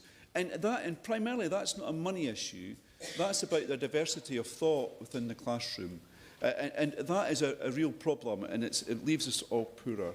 It's harder for universities to attract staff from the EU now, and if we're serious about growing the economy, we have to have the best staff from around the world in our universities, and we shouldn't be ashamed of that. In fact, I can remember when we were going through the Brexit process, EU nationals were leaving universities and going back to Europe, which is a tragedy, and we should be ashamed of that. And research funding from within the EU has got harder. I know this has improved slightly recently, but again, I can remember during the process, it was difficult to build consortiums if you had a UK lead. And some partners were even worried about having UK universities within their consortiums. And so we shouldn't overlook the impact of that. So these problems only amplify the wider economic problems that Brexit has imposed on the economy, and it's felt more inside our university sector. So I am pleased that the current government is trying to rebuild relationships with Europe and try to get as close as possible. And I do think and hope that if we are doing that, and if we are looking for trailblazers, that should be within our universities, because I think there's much more that can be done to rebuild those relationships. So I do support this petition about rejoining the EU as soon as possible, but it's a matter of what as soon as possible means. We've heard the member from Walthamstow explain that could be many years of harmonisation, which is a real challenge for us. But the bigger challenge is the division and acrimony that comes with referendums, because we need a referendum to go back in. I've lived through the Scottish independence referendum and also the Brexit referendum. Both these referendums divided our communities and were toxic in many respects. They divided families, they divided workplaces, and they even divided households, which is incredible. So I do think that we have to build the case right now if we're going to start building the case now if we're going to avoid that situation again. Make those positive arguments for rejoining the EU, and I think we should start making them from within universities, because that's where international collaboration works best. And I also think people weren't wrong to vote for Brexit, but I think they were misled, so we have to be honest with them about that and explain to them why things haven't unfolded as they were promised by others, people who are not in this room today, who should be owning up to the tragedy they created. So we have to be honest with them, we have to be frank, we have to be transparent, but we have to lead this debate, and hopefully, after the next election, we can build up to that referendum to rejoin. Thank you, Mr. Chair. David Chadwick. Thank you, Mr. Chairman. It's a pleasure to serve under your chairmanship, and I'd like to thank the honourable member for Colne Valley and for tabling this debate, and to everybody who signed it. We all know by now that thanks to the Conservatives and their allies in reform, the relationship between the UK, Wales and the EU has been severely damaged. Falling out with our neighbours is particularly self-defeating during this fracturing era of global politics. And Wales is paying a particularly heavy price for that fraying relationship. We are a nation of manufacturers, a nation of small businesses, a nation of farmers. And those three sectors have been throttled by red tape, hindering our trade with the European Union. In my constituency, a small local business in Radnorshire that makes parts for classic motorcycles is heavily reliant on EU trade. And yet over Christmas, with no warning or communication from the Department for Business and Trade, they were just told that they were now incompatible with EU directives. And that's just one example of how Brexit-related bureaucracy is harming businesses and damaging trade with our neighbours. Farmers and the food and drink industry across Wales are also waiting for the long-promised UK veterinary agreement. Studies show that such an agreement could boost UK agri-food exports to the EU by at least 22%, providing a vital boost to rural areas like mine. Yet we've still received no timeline from the current Labour government on when that is likely to happen. And it's not just the economic impact, though. It's the cultural and social loss for young people too. I thank my good fortune that I had the opportunity to live and study at Leiden University in the Netherlands. Those sort of opportunities broaden horizons and contribute to growth. One of the cruelest and most short-sighted decisions by the previous government was pulling us out of the Erasmus programme. In Wales, the Liberal Democrats stepped up to reverse the damage. Former Education Minister Kirsty Williams introduced the Tithe Exchange programme, which, unlike its English counterpart, has been praised for ensuring accessibility for students from less privileged backgrounds.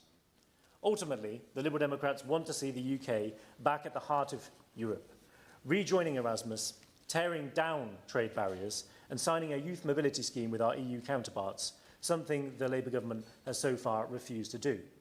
The arc of human progress should ensure that older generations pass on more opportunities to younger generations than the ones that they have themselves enjoyed. And we're living in a time when that arc of progress has gone into reverse.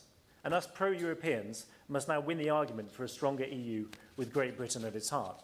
And on that point, I'm concerned to hear the word pragmatic used several times in this debate, because it sounds like pragmatic reasons are being given as excuses for not making more progress in terms of rebuilding our relationship with the EU. And we should be concerned, I think, about talking about pragmatism and solely in rational language, because we know that those arguments failed miserably in 2016, when arguments were built as to why we should stay in the European Union just based on solely rational economic language. The EU is a pragmatic project, but at its core, it's also an idealistic one. It's a project grounded in ideals, grounded in the idea that the nations of Central Europe should never go to war again. And it succeeded in that mission, making it one of the most successful political projects ever in mankind's history. So when we're making the argument of why we should be rejoining the European Union, let's use the language of idealism, not just rationalism. Because unless we build a case for the EU, for the UK to rejoin the EU based on idealist languages and get people to buy into the ideals on which the European Union was founded, we won't have a long-term buy-in to the project from the people we need to convince. Jim McAllister. Jim.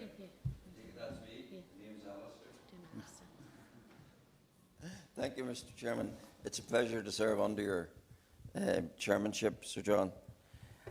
I'm afraid my contribution will jar with the cosy consensus of this debate, if we should call it a debate, because has it not just been an echo chamber for the laments of 2 or 3 dozen Europhile MPs? It hasn't been a debate at all. But what brings us here is 130,000 odd signatures on a petition.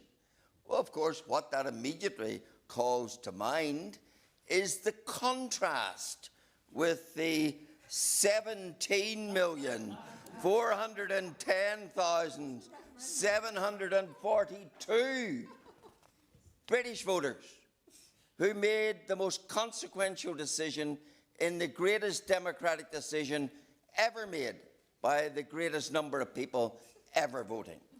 And of course, that embarrasses those. That's why almost 2 hours into this debate, that's the first time we've heard that figure, because those in this chamber today have their face set against that democratic decision. And of course, this petition is notable, that it is in its arrogance. It doesn't even say, well, let's have another referendum. No, in its arrogance, it demands that we simply rejoin the EU that the British people decided democratically to leave. Now, I know that's an uncomfortable fact, but that is the core issue here. Will the member give way? Yes, I'm going to give way. I thank the member for giving way. He speaks of uncomfortable facts. Has he been listening to the uncomfortable facts that have been shared in this chamber here today?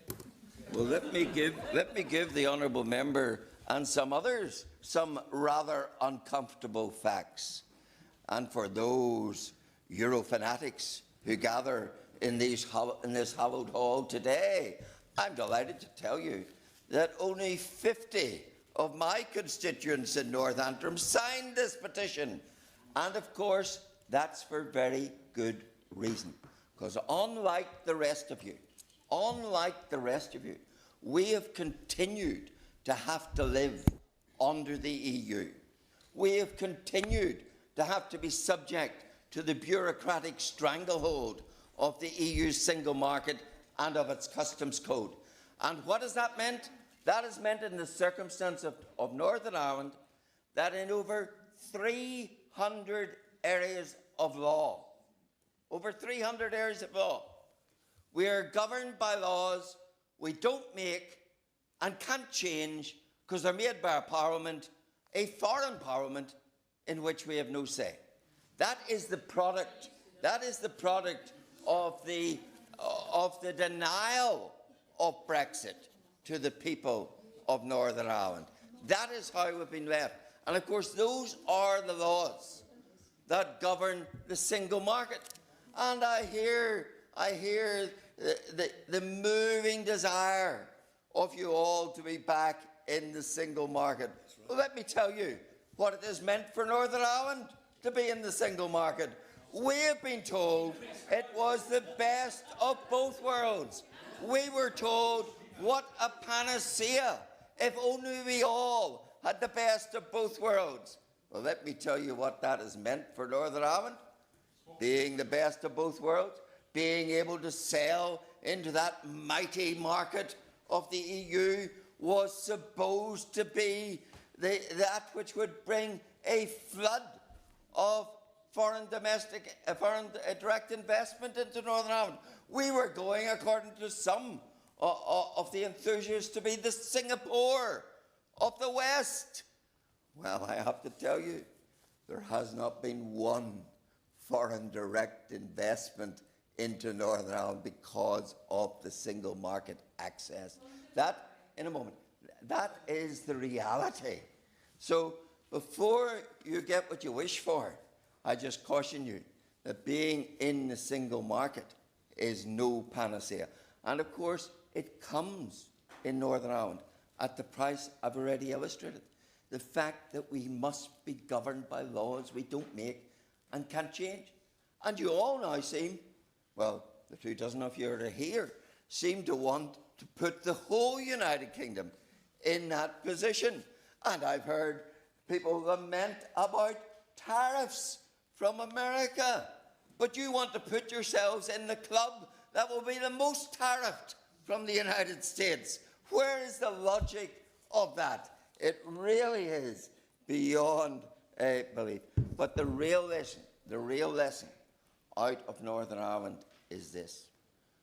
The growth in our economy has come from the services sector. And that is the sector which is outside EU control. So of the 2 sectors, the manufacturing and all of that, and the services sector, the sector that has grown is the one outside the control of the EU. The one that's still under the control of the EU is the one that has struggled and has not grown.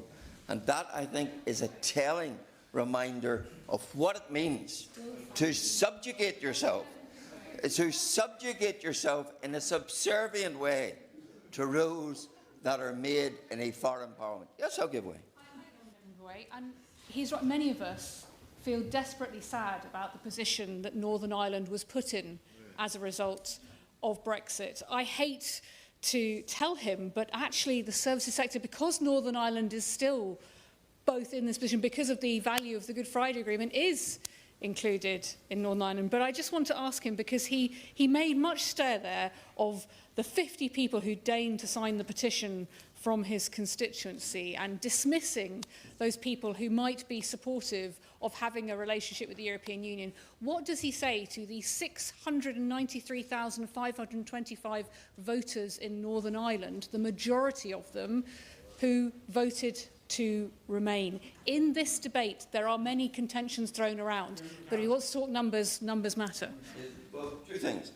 The honourable member is wrong that services are under the Protocol Windsor framework. They are not. They are free from it.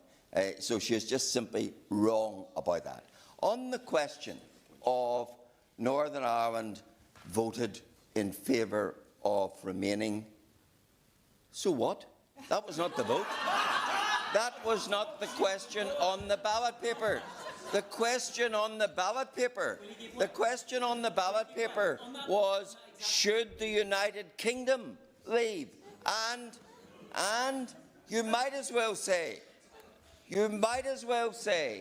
as you titter and congratulate each other, you might as well say, well, didn't London vote to remain? That's true. So what? It was a national vote. It wasn't about how the regions voted, because the question on my ballot paper, as on yours, Mr. Chairman, was, did I want the United Kingdom to leave or to stay? That was the question. My only regret is that for my part of the United Kingdom, we weren't delivered the Brexit that was voted for. Thank you. Fred Thomas. No longer here. Okay, right. Let's have Vera Hobhouse then, please. And I want to congratulate all the petitioners who brought this important debate to this chamber. Over 400 signatures came from my constituents alone, and I do believe democracy is when we debate these important issues. And today is the first start of a very, very important debate, and I hope the government will listen. Let me say this to the petitioners in the first place. I was fighting to the last to stop Brexit. I was shocked and grieving when we left in January 2020. And I took it almost as a personal failure that we couldn't stop Brexit. And I would be the first to agree that Brexit isn't working, and we have heard all this afternoon why it isn't working.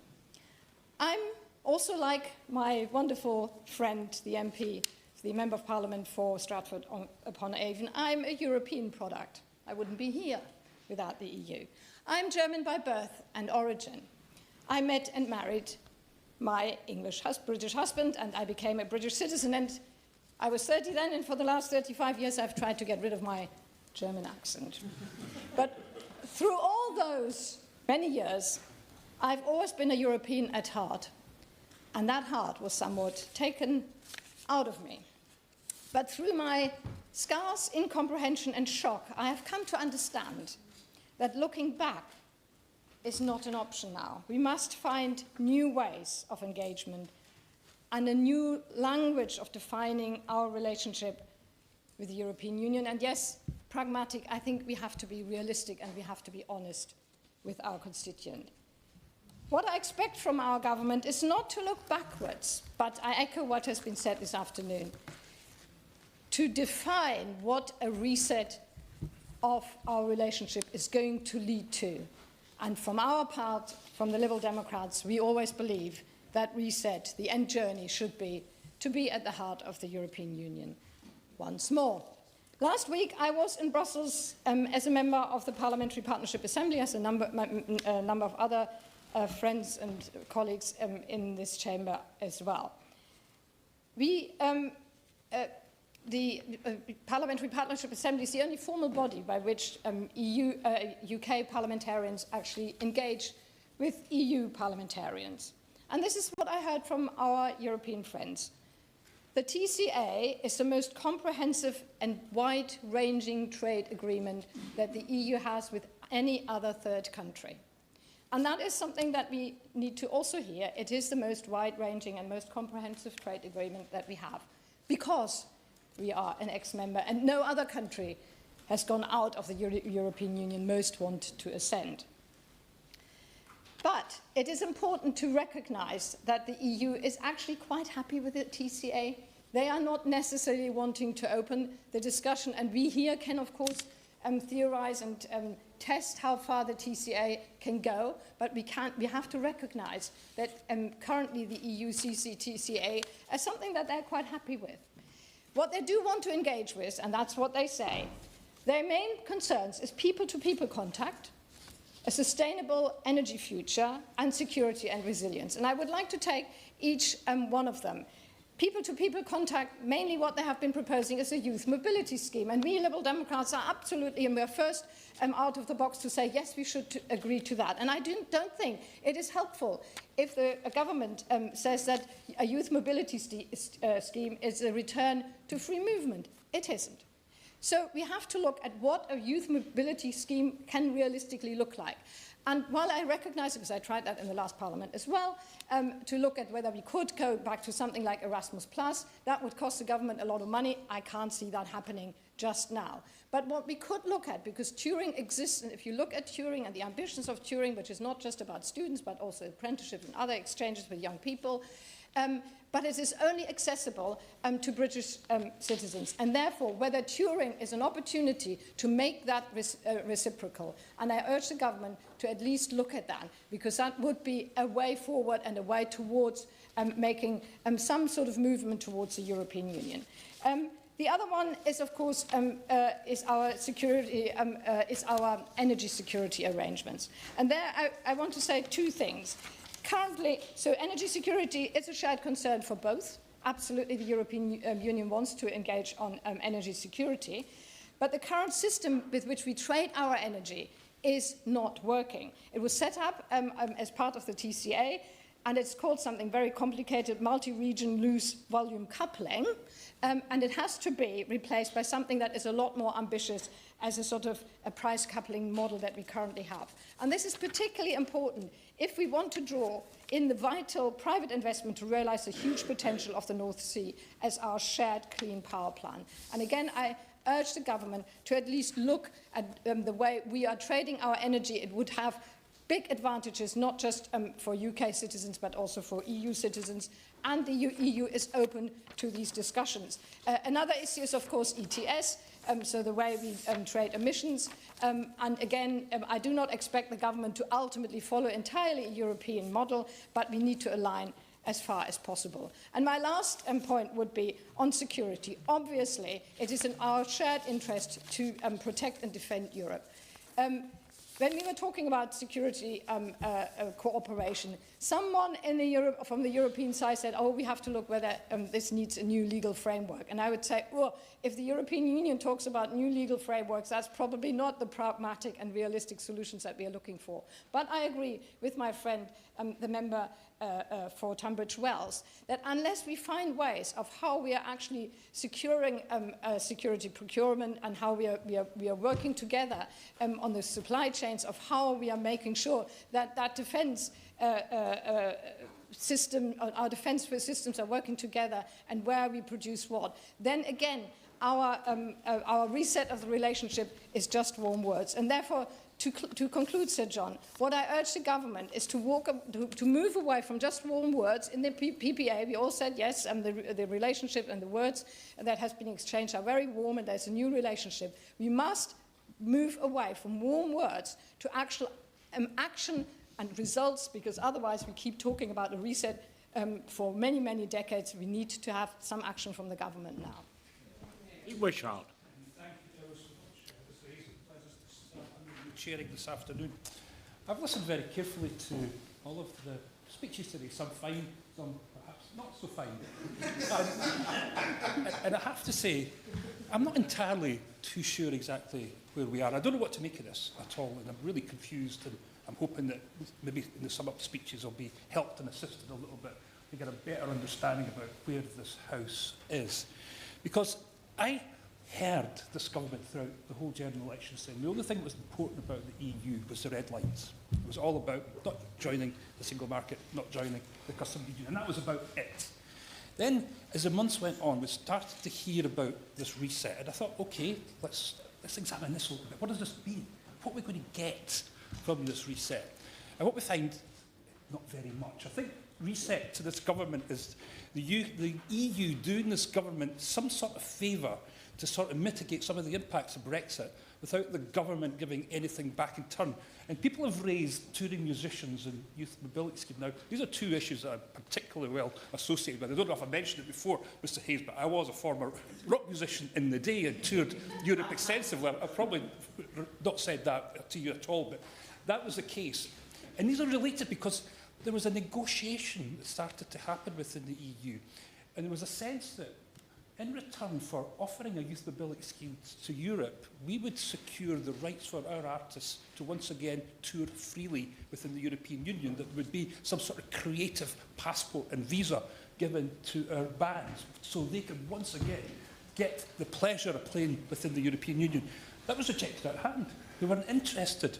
And the last word from the government when it comes to a youth mobility scheme is we do not have plans for a youth mobility agreement. So what I want to say to my Labour members and friends in this debate today, and I'm encouraged by their enthusiasm for the European Union. I'm actually taking heart from the fact that They're starting to talk about the single market and customs union again. And I say this sincerely to them. Go for it. Please go for it. You're our only hope. Yes.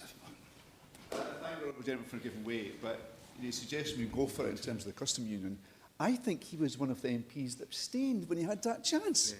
And it's a great mystery in Scottish politics, Mr Chairman, about why it was that the SNP abstained.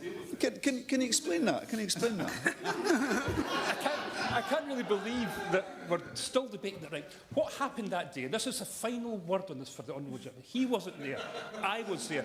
The vote that went forward was for a customs union, not the customs union. And it was a proposition that was unacceptable to us and several colleagues across this House. So let's deal with that myth. So once that's out of the way, Mr Hayes, let's get back to them again. Because that is a disappointing intervention. Because I'm actually praising them. I'm saying that there's hope at last for those of us that want to return to the European Union. And I think that's great. But can I remind some of the Labour members what this petition actually says? About getting away with that. So that's a good exchange, but let's do continue. What the petition actually says is to apply for the UK to join the EU as a full member as soon as possible. Now, there's two key parts of that passage. One is as a full member, and the second part, as soon as possible. It doesn't ask for a positive and good reset. It asks for the UK to rejoin the EU. And this is the sort of territory that we must start to get back into once again. And it's only going to come from Labour members. They've got such a huge majority that it's not going to make much difference if you all got together and ensured that we could have a collective voice for this. It has to come. So I want to encourage them to pursue this, to keep on taking this to their government, to argue with a passion and conviction that they want to see the UK back into the European Union once again. That's the only thing that I think will satisfy the petitioners, because that is what they want. And somebody said that the public's way ahead of this House and all that, and they're absolutely right. 60% of the UK public now want the UK to rejoin the European Union. And we should be looking at what the people of the UK want. Now, it would be immensely popular if a party, one of the parties, just one of them, were to say we are utterly, totally committed to full EU membership. That would be going with the grain of public opinion throughout the United Kingdom. And once again, I say to Labour members that, you know, like, this economic growth has been pretty hard to find. They've not been able to do much in the course of the past few months. We've got another reset coming up on Wednesday when it comes to the economic conditions of this country. Brexit would unlock massive, addressing Brexit and rejoining the single market would unlock massive investment for the United Kingdom and would get us back on our feet once again. That is where the economic growth could come from. And they've got to look at this as a way forward and address some of the difficulties that they've managed to find themselves in economically just now. But I'm genuinely encouraged, Mr Hayes, because I think that we have now got a group of Labour members of Parliament that I think are sincere in their desire to rejoin the European Union. Now, I say to them, it doesn't have to happen tomorrow, it doesn't have to happen next year or in the next Parliament. But what they have to say today is that it's our intention as a government to rejoin the European Union as a full member of that union. That is what the petitioners have been asking for. That's what they want. And if I've got it correctly, they want it as soon as possible. Thank you, Sir John. It's a pleasure to serve on your chairmanship this afternoon, and I'd like to congratulate Robert Master on creating this petition and thank the 330 residents of my constituency of South Devon who signed it, putting us in the top 5% in the country. So 5 years ago, I gave my final speech in the European Parliament as leader of the Liberal Democrat group of MPs and MEPs. And in that speech, I described Brexit as a backward step and a vanity project that has no basis in reality. And I would like to say that I think the absence of all members of Reform UK, all 4 of them currently, and all of the Conservatives as well, the fact that none of them are in this chamber today to defend, apart from the Shadow Minister, obviously.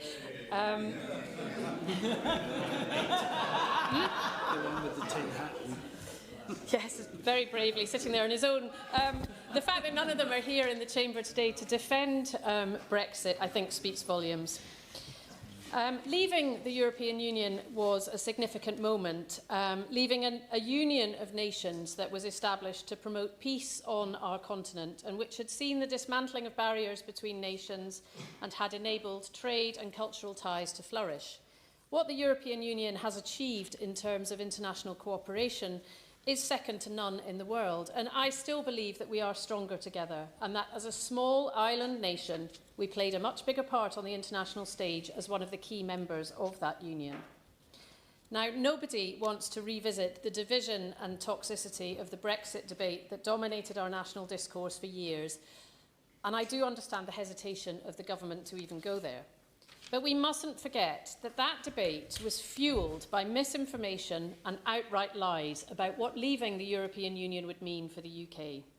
It was ultimately a playground rivalry between two of our former Prime Ministers played out on the national stage, with one side never really believing that they would win, and the other not preparing the ground for what would be a seismic shift in the way we do business and trade with our nearest neighbours. I still believe that leaving the EU was one of the worst decisions this country has made, and it is what brought me into politics. So having sat in this Parliament as a member for almost exactly the same amount of time as I sat in the European Parliament, I can honestly say that the democratic deficit is not in Brussels. As an opposition MP here, I believe I have less influence over decisions that will affect the people and the economy of my constituency than I did as a member of the European Parliament. And a government elected by just 1 in 3 voters in this country has secured the biggest majority, aside from 1997, since the Second World War. Yet it has chosen to set itself red lines around our relationship with the European Union, which are continuing to thwart growth, hamper economic development, and curtail the opportunities of our young people, all of which I believe are unnecessary and deeply damaging to the standing and prosperity of the UK. And I believe there is a fundamental misunderstanding, or possibly a willful ignorance, by those in government as to what the British public really want now. Take Brixham as an example. In my constituency, Brixham is one of the major fishing ports in the UK, a place where the community believed the lies they were told about what Brexit would mean for the fishing industry. And when campaigning in Brixham over the last couple of years, I lost count of the number of people who told me that they had been lied to and who felt cheated by Brexit. People who would never have wanted to elect a Liberal Democrat who had worn the yellow T-shirt with the Stop Brexit slogan back in 2019. And they went out to vote for me last year because they are so angry at what they see as a betrayal of their trust. Just last week, along with many colleagues here, I returned... I will give way. I can't resist, Mr. Chairman. She's saying that people were so angry that they voted Lib Dem.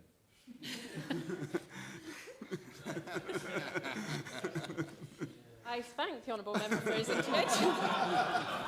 People vote Lib Dem for lots of reasons, but maybe they don't think we'll betray them in the same way that the Conservatives did. So just last week I returned to the European Parliament as part of the Parliamentary Partnership Assembly. And while there, I heard our Cabinet Minister refer to research by Aston University, which showed that exports to the European Union have fallen by 27% since Brexit. For a government that wants growth, that figure alone should be enough to change their attitude. This is no surprise if you talk to some of the businesses in my constituency of South Devon. One shellfish exporter who tells me they have to have 17 pieces of paper signed by a vet for every consignment of mussels they export to the EU, making it impossible to trade efficiently with their biggest customer and hampering growth in their business. A small household product retailer which has had to end trade with all EU customers because of the new GPSR regulations. Delicatessens who are struggling to cope with the red tape involved in importing smaller shipments of wine and food for the UK, the kind of regulations that only big suppliers are able to manage, and I'm sure that's repeated right across the country. And a precision engineering company whose exports have been badly affected by Brexit red tape. On and on it goes. But apart from the impact on trade, the opportunities for our young people are being severely curtailed by Brexit, and I won't revisit all the arguments that several members have put forward in this debate today. But just to say that It is a tragedy that our children and grandchildren will not have the chances that we had, so many of us had, to go to Europe, to develop skills, cultural understanding, language skills, and to bring all of that experience back to the UK.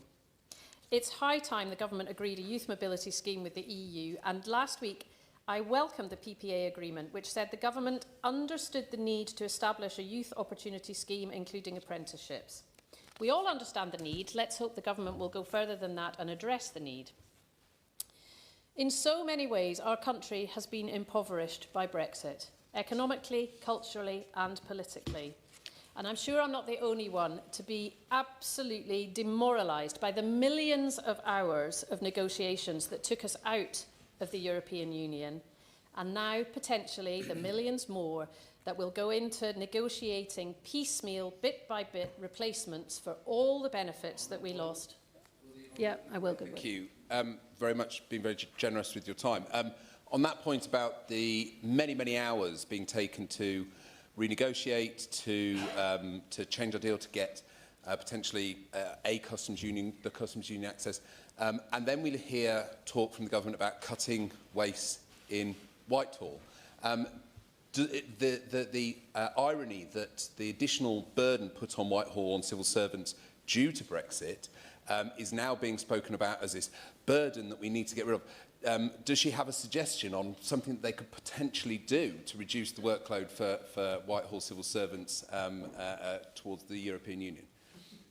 Well, I thank the Honourable Member for his intervention, and if it were that easy, then I'm sure at the stroke of a pen they could get rid of all that red tape. Sadly, I don't think it is that straightforward. It's not just the hours that were wasted in all those negotiations, but the cost of it. The cost of all those civil servants' time is just unimaginable. And I do appreciate the scars borne by members who served through those years, as referenced by the member for Walthamstow. But I don't actually agree with her that we shouldn't revisit our intentions, given the clear evidence we now have of the disaster that Brexit has been. The Conservative government wrecked the UK's relationship with Europe. The current Labour government says it wants a reset, but no one I spoke to in Brussels last week on the European side was clear what that really means. Fixing our broken relationship with Europe is clearly the most obvious way to boost our economy, providing much needed funding to fix our public services. The single biggest thing we can do to turbocharge our economy in the medium and long term would be to form a customs union with the EU, tearing down the trade barriers and shredding the red tape that is holding us back. We must fix our trading relationship first to grow our economy and protect Britain from Trump's trade war.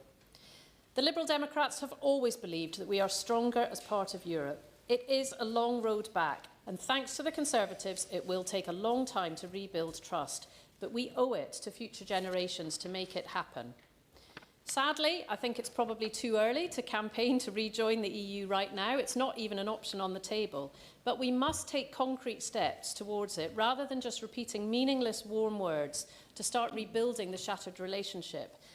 And to answer the petitioner's question, should the UK rejoin the EU, I'm going to go out on a limb here and say, yes, I believe we should. Thank you. You took my prompt. Well done. Clive Jones. Thank you very much.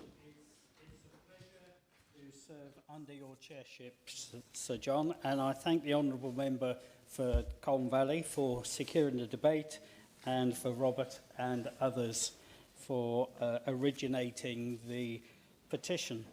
Brexit is an issue that continues to shape the future of our economy. Way back in 2016, promises were made, promises that our departure would lead to a stronger, more prosperous economy. Promises made by the likes of Boris Johnson, Jacob Rees-Mogg and the current member for Clacton. Yet today we stand here confronting the harsh reality that these promises have not been fulfilled. Instead, costs go up and supply chains are disrupted. Research from the London School of Economics concludes that leaving the EU reduced the value of our goods exports by an estimated £27 billion in 2022. £27 billion, a sum so large that it would plug the black hole created by the Conservatives' mismanagement of the economy, and you'd still have enough money left to build 2.5 Royal Berkshire hospitals by the side of my constituency. This very same study found that an estimated 14% of firms had previously exported to the EU. They had now stopped. I know of one business who exported over £500,000 worth of product to the EU. The business stopped straight after Brexit. The business to the EU stopped straight after Brexit. Recently, the owners told me that they had got the business back. This was seemingly good news. But I asked what the profit margin was on this new business that they had taken several years to get back. Absolutely shot away, said the owner of the business. Nothing like it before. That is one of the damages of Brexit. These are losses that are felt by real people in our communities. Our small businesses have been left to suffer the most from the Conservatives' legacy of creating trade barriers that are so expensive to overcome. Will the Honourable Member give way on that point? I will. Thank you. I thank the Honourable Member for giving way. He talks about ridiculous trade barriers, which we've heard a lot of today. Myself and other members of the Environment, Food and Rural Affairs Select Committee were in Dover, seeing the preparations that the previous government made on trade barriers, particularly around agricultural products coming into the UK, and were shocked to discover at Bastion Point a £20 million facility built that will never be used. Doesn't that exemplify Tory incompetence?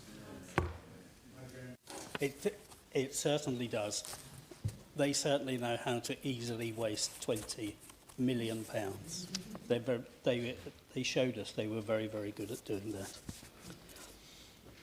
It is shocking. An estimated near 2 billion extra, a near 2 billion additional pieces of paper up to the end of 2023 have had to be filled out by British exporters since 2001 as a result of leaving the EU. From export declarations to transit declarations, origin certificates and other documents with obscure acronyms. It's a Gordian knot of red tape. It is a figure so large that if all 2 billion pieces of paper were to be put end to end, they would wrap around the circumference of the Earth 14.7 times, or reach the moon and come halfway back again. When they said Brexit would be a stellar success, that was not what I thought they had in mind. sorry. Marks and Spencer's recently hit out against the Brexit bureaucracy that plagues our economy. And I want to share some of their examples because it perfectly illustrates the day-to-day impact of the current Brexit deal has on constraining our economy ability to grow. Sir John, before Brexit, lorries full of produce from Scotland to the Republic of Ireland would need just one piece of paper listing what was in the trailer before setting off. Now their trucks are armed with over 200 pieces of paper, which takes hours to complete and requires niche details like the Latin name for the chicken used in their tikka masalas. Around 7,000 different Marks and Spencer's products are destined for Irish customers, require export health certificates, and each certificate requires a vet to sign it off, costing Marks and Spencer's over £1 million a year. Exporting to the EU has become a nightmare, even for bigger companies, because of unnecessary admin and physical checks. I will. Wind up in a few moments so we can get the other speakers in, so probably be better if we didn't take it. Okay. Forgive me, but I want to get these other people a chance. Okay. The Prime Minister and others have started the resetting of the relationship with Europe. It can't be easy because of the trust has been lost from European leaders. It's completely disappeared. But we have to ask the Minister, when can we expect tangible changes to be made to the trading relationship with the UK and the EU? Does the Minister recognise the difficulties that 2 billion pieces of paperwork has on our businesses and that it is massively constraining our ability to grow? Thank you. Hear, hear. Kohler. Thank you, Sir John. It's a pleasure to serve under your chairship. This is an issue close to the hearts of many of my constituents in Wimbledon and a key reason why I have the honour and privilege of representing them in Parliament today. We all know, well, almost all of us know, that the Tories' botched Brexit deal has been a disaster for our country. They should hang their heads in shame, as should the previous leader of the Labour Party, who, amongst various failings, whipped his parties in favour of triggering Article 50, firing the starting pistol on our leaving the EU, without any thought as to what form of that exit might take. And let's not forget the role of the member for Clacton and his band of bickering reform buddies, who, along with Trump and Putin, long advocated this hugely damaging, deeply unpatriotic act of self-harm, tearing up Churchill's roadmap that sought to place the UK at the heart of Europe, the behest of their idols in the Kremlin and now the White House. The signatories of this petition are, of course, right to point out that Brexit has failed to deliver any tangible benefits. All it's done is burden businesses with red tape, restrict opportunities for young people and weaken our economy. However, this debate should not be about the past, but the future. How do we now get out of the mess caused by the mendacity of reform, the opportunism of the Conservative Party, the dogma of the Northern Ireland Unionists, and the weakness of the previous Labour leadership? But if the government is serious about growing the economy and Britain regaining its global economic, cultural and political prominence, it must begin by meaningfully re-engaging with Europe. The EU is still our closest trading partner, accounting for 42% of our exports in 2023. Yet the Conservative Brexit deal erected unnecessary trade barriers, creating expensive red tape that's holding back British firms, especially small businesses, costing our economy millions in lost exports. However, whilst the current government talks big on growth, it is failing to deliver. As I said in the Chamber last November, the Chancellor's so-called budget for growth didn't do what it said on the tin, but kicked that very can down the road, although perhaps I should have said into the gutter. Closer ties with the EU is the fastest way to kickstart growth. But whilst the government continues to tie itself up with various red lines, it leaves itself with precious little room to negotiate. A youth mobility scheme of the EU would be a crucial first step forward. It is ludicrous that the government refuses to consider it. The current arrangement is not only harming our economy, but also denying our young people life-enhancing experiences. Furthermore, we want to rejoin Erasmus+. The UK's exit from this programme has deprived students of valuable opportunities to study, learn and live in Europe, preventing young people from experiencing the cultural, professional benefits of living and working in not just EU states, but the many non-EU countries in the scheme as well. We also need to start talking to the EU about joining the PEM and then the Customs Union, as that would cut much of the red tape currently hampering our exporters. By doing so, we would remove unnecessary barriers, boost exports and lower the cost of imports, providing much-needed relief to businesses and consumers alike. Admittedly, joining the Customs Union would preclude us signing trade deals of our own.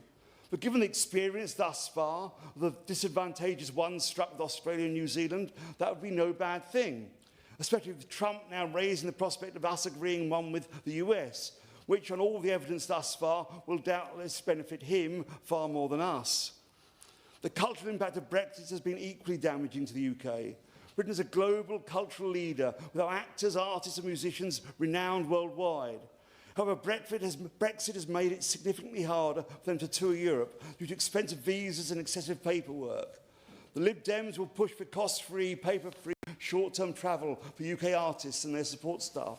We must also rejoin the EU's Creative Europe programme to ensure British culture continues to thrive on the international stage.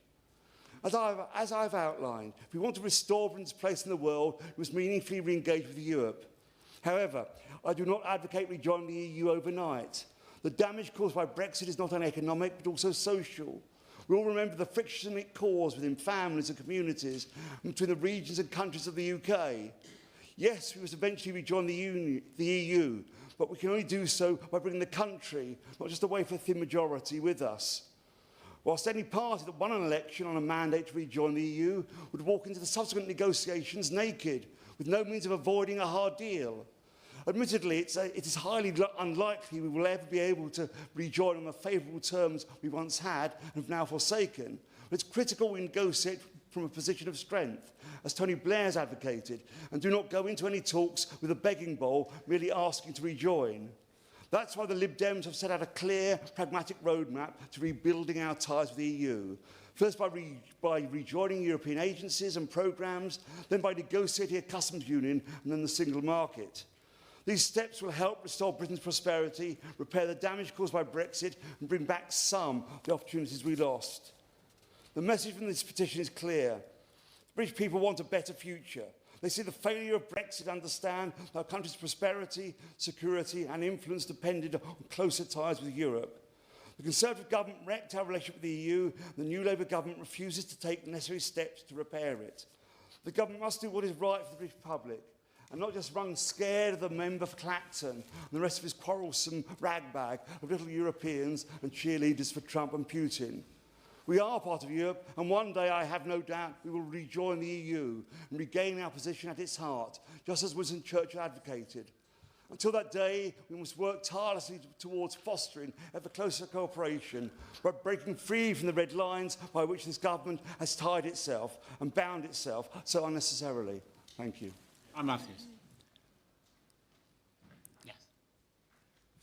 Brown, 4 minutes, if you can do it. Yes, I'll get it in. Sir John, thank you, and it's a pleasure to serve under your chairmanship. And I thank the honourable member for Cole Valley for introducing this valuable and vital debate, as well as the 260-odd constituents of mine who also signed the petition, including many musicians and those who work in the music industry from Real World Studios in Box. Members have also spoken eloquently about our need to take steps to rejoin the EU.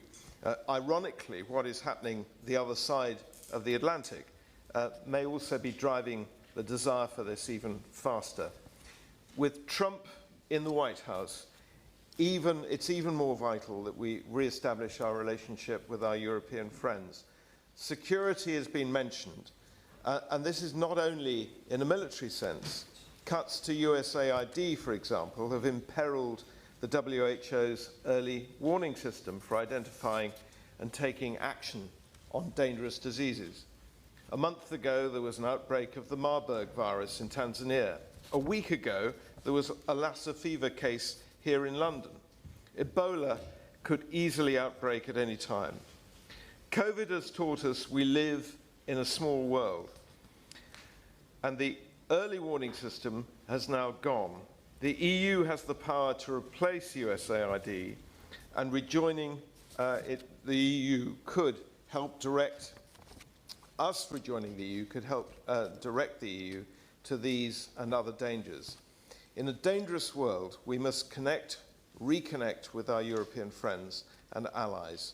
Good for us, good for Europe, and good for the world. For our security, for our economy, and for our health, let's rejoin the EU. Thank you. Appreciate it.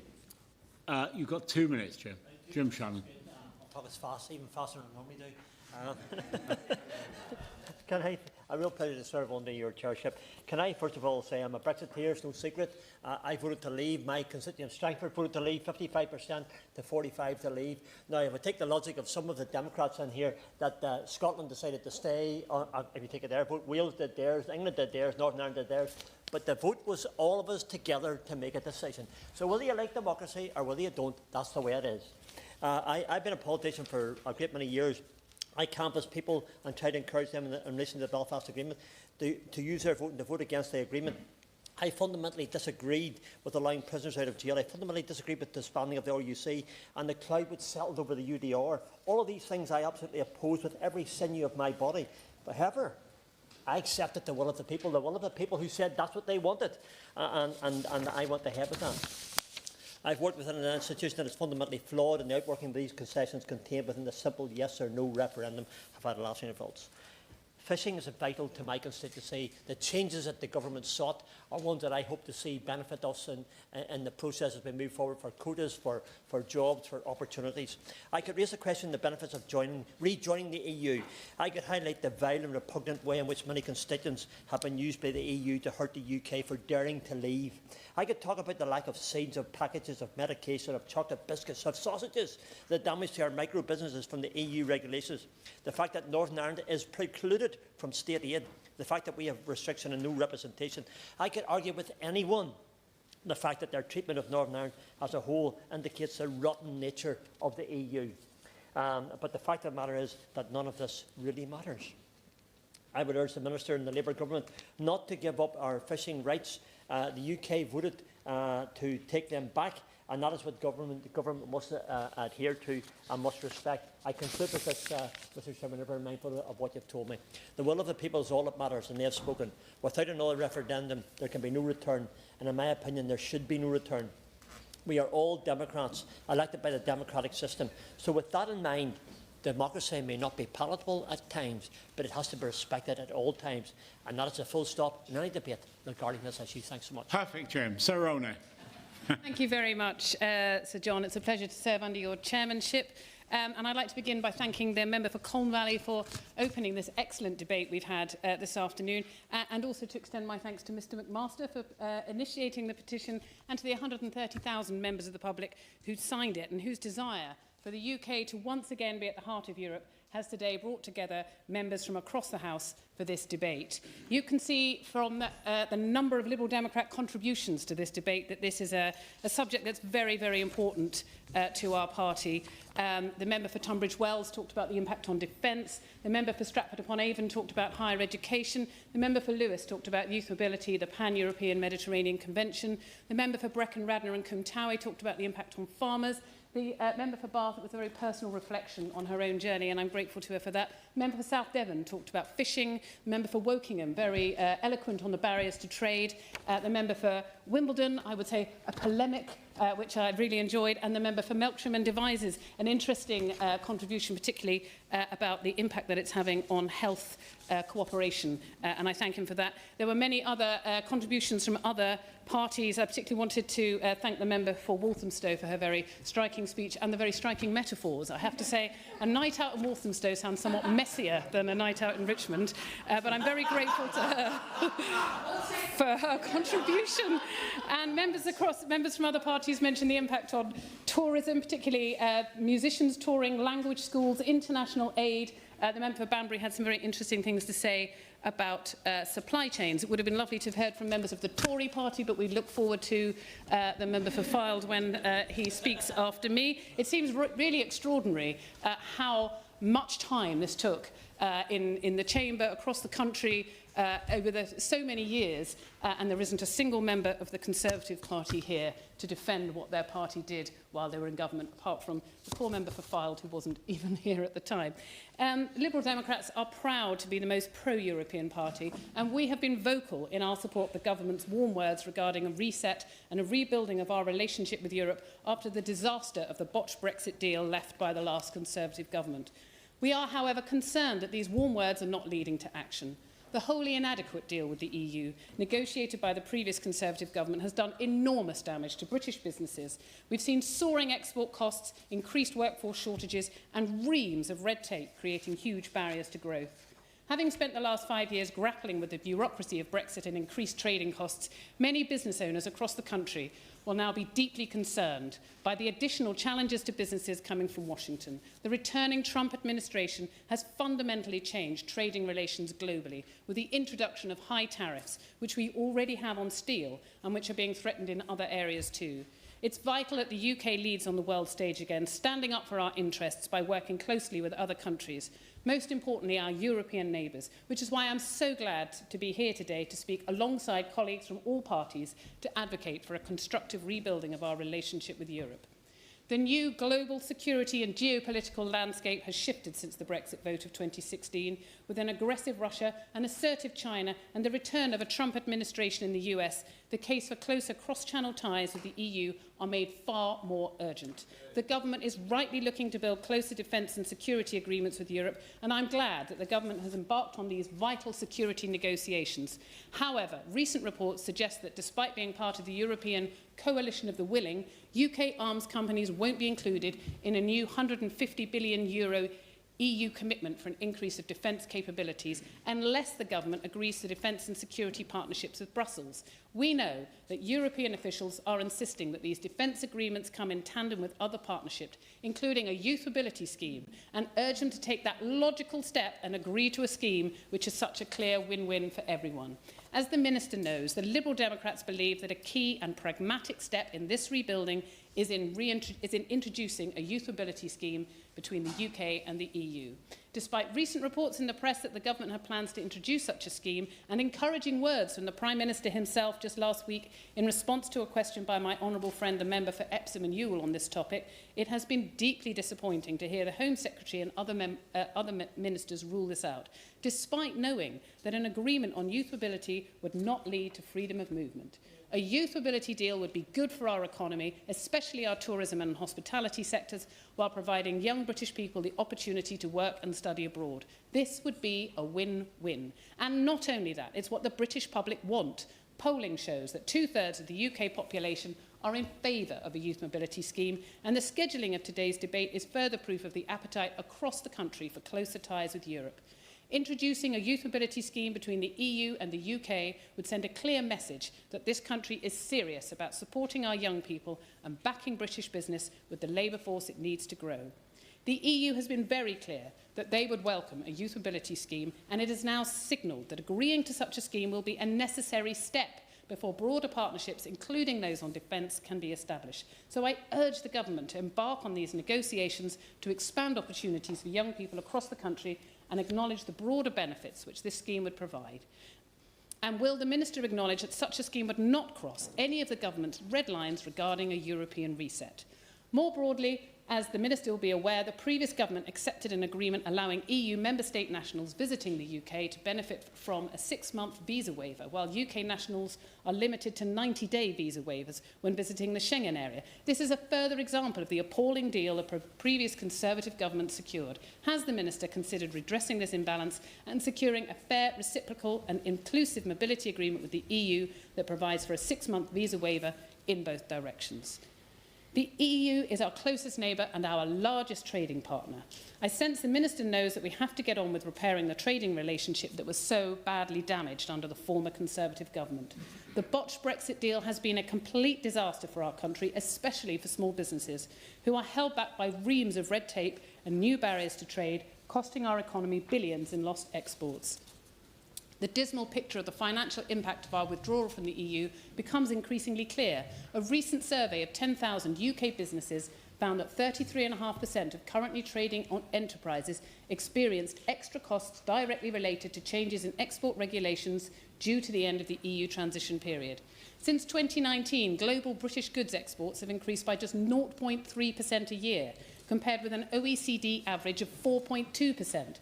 Small businesses have suffered even more significantly, dropping by 30%, and 20,000 small firms stopped all exports to the EU. A recent study has found that goods exports have fallen by 6.4% since the trade deal came into force in 2021. So I urge the government to acknowledge the damage that our current trading relationship with Europe continues to do, not just to individual businesses, but to the economy as a whole, and take the sensible step of negotiating a new UK-EU customs union to ease the pressure which so many businesses are under. The Minister in the past had talked of pragmatic negotiation. Surely what is pragmatic is to drop the government's red lines and to agree to a new UK-EU customs union. It would be the single biggest step the government could take to unlock growth, and the Liberal Democrats will continue to call on the government to do the right thing for our businesses. The government has made it clear that their #1 priority is economic growth, yet any proposal that might involve our European neighbours and contribute to boosting growth is dismissed. This scheme is a pragmatic and mutually beneficial proposal which will benefit the UK economy and labour market in the long term, stimulating growth which the country so clearly needs. The changes to the immigration system implemented in April 2024, increasing the minimum salary threshold for skilled worker visas, shrank the talent pool that hospitality businesses can recruit from, contributing to greater staff shortages in that sector. Around 3/4 of hospitality's workforce is filled by UK citizens, but international talent has always been attracted to work in the UK due to our pedigree for hospitality and developing careers. A 2024 survey of 1,650 employers from across a range of sectors, including hospitality, adult social care and manufacturing, found that 49% of employers with hard-to-fill vacancies said that a reduction in the availability of migrant workers was one of the main causes. And at a time when recent government decisions at the budget have added to the overall tax burden on hospitality businesses, with many considering whether their business remains viable, we must provide the tools that hospitality needs to help businesses grow so that it can help boost the wider economy, including ensuring access to global talent. I've heard from stakeholders in the hospitality sector, including business owners and supply chain managers, who said they would welcome proposals which would bring more stability to the sector, allowing them to make longer-term plans as part of a more predictable and robust regulatory framework. So in conclusion, while the government have been clear on their red lines, no single market, no customs union, no free movement of people, I'm glad to have heard today cross-party support for serious negotiations with our European neighbours. Liberal Democrats will continue to advocate for a fundamental reset of our relations with the EU. That means taking steps to fix the trading relationship in line with our four-stage roadmap. First, resolving the low-hanging fruit like youth mobility, then steps like a veterinary agreement and recognition of professional mutual qualifications, and then a UK-EU customs union setting us back on the path to the single market. And in the longer term, our ambition remains to see the UK at the heart of the EU once more. Rebuilding our relationships with Europe is a fundamental part of making Britain more secure and prosperous. With the threat of tariffs from the new Trump administration, it's never been more important for our government to break down barriers to trade that were erected under the previous Conservative government. By repairing our relationship with the EU, we will be able to deal with this unreliable and unpredictable actor in the White House from a position of strength. Does the Minister not agree with me that taking decisive steps, such as negotiating a new UK-EU customs union, establishing a youth mobility scheme and reducing red tape for high street businesses is the best way to achieve the growth which this government is so focused on and which our country so desperately needs? Thank you, Sir John. Thank you, Sarah. Order. Before I call our final two speakers, can I thank colleagues for their brevity, particularly Clive and Paul and Brian and Jim. I didn't give you much choice, but which allowed everyone to get in. And while I'm in the chair, I always hope that I'll ensure everyone gets their chance to have their say. And could I just say to the Minister, do leave Paul a couple of seconds at the end to say a final word, and please do leave the Minister plenty of time to respond. With that, Shadow Minister Andrew Snowden. Thank you very much. It's a pleasure to serve in this debate with you in the chair, Sir John. And thank you to the member for Colne Valley for leading this debate on behalf of the Petitions Committee, and to everyone who has contributed in this debate. And whilst there have been in this debate some valuable and considered contributions, it has at times and in parts felt like that display of a Remainer patronising echo chamber. We know best. If only they had listened to all of our selectively picked stats. Brexiteers didn't know what they were voting for, indeed sniggering at the honourable member for Strangford in his earlier intervention when he was talking about the kind of Brexit he believed in. Brexiteers insulted as people who were labelled and compared with weirdos, or actually compared to people who assault people on a night out, which I thought was a bit of a rich and testing comparison for a Labour MP at the moment, given their own troubles on that front. And come on, it's even been blamed on Russia. So I don't think, from listening to the contributions today, that many of the arch Remainer MPs here have learnt much from why they lost the referendum in the first place. And I think we can all remember where we were when we found out the result of the referendum. For me, having delayed a mini break with my wife to the Lake District so I could spend the 23rd of June campaigning for vote leave, once we'd arrived at our hotel, I decided it would be testing Mrs Snowden's generous patience and forgiveness if I spent the night and early hours watching the results come in. So it was early the following morning, I am sure to the annoyance of the other guests, I woke up with my shouts of jubilation that I found out we had voted to leave the European Union. But I accept that whilst this was a day of celebration for many, it was also one of disappointment and even anger for others. However, the verdict issued by the British public that day was a final and binding decision, backed up with a confirmatory vote in 2019 when the Conservatives achieved a crystal clear mandate to get Brexit done. Since 2020, we have not been low on time. Since 2020, we have seen the benefit of an independent Britain. The EU withdrawal bill gave us freedoms over our borders, waters and our money, while offering the UK the chance to regulate and legislate in our own national interest. We are no longer bound by the free movement of people obligation that came with membership, giving us a much stronger say over who can and cannot enter this country legally. We departed the common fisheries policy, meaning for the first time since 1973 we had sovereignty over our own waters. And the Conservative government used our new fiscal policy freedoms to cut VAT across a range of customer products and establish a number of free ports, stimulating growth in all the nations and regions of the UK. But most obviously, our economic independence from the European Union has facilitated significant opportunity for tailored deals, helping to build British business and our wider economy. Under the last Conservative government, 73 separate trade deals, alongside a deal with the EU, were secured. But this will only continue to happen if we acknowledge and appreciate both the strong democratic mandate we were given, as well as the opportunities secured as a result. But it is starting to look like the current government has little interest in promoting the successes of our independence, and as such is unprepared to hold negotiations with the EU from a position of strength. Just last week, the German ambassador told the British Chamber of Commerce that for Germany, at least, this government's so-called reset with the EU is an opportunity for us to join the customs union. I would therefore appreciate if the Minister could make clear that this will not be a consideration in any future negotiations. We also know that Brussels is also committed to demanding that the UK surrenders our newfound fishing rights and controls, leaving our waters at the mercy of French trawlers and leaving our fishing industry at serious risk. So can I ask the Minister very clearly if that surrender is on the table or not? And whilst the Minister is here and can hopefully provide answers, can they confirm if a youth mobility scheme is off the table? And if it is, what has she been told by our European counterparts as to their position? As from what we know, the European Commission has made this a central demand. Today, we have seen further reporting that the government is set to cancel the single trade window. Can the Minister confirm very clearly that this will not lead to deeper EU-UK regulatory alignment in its place? So far, this government has shown an inability to clarify and solidify their position on any of these issues and has been remarkably opaque about the form and content of discussions held with EU counterparts. But we Conservatives have been very clear and set out 5 tests that we hope the government will take up in order to ensure that we protect our independence from the European Union and the successes, both future and past, resulting from it.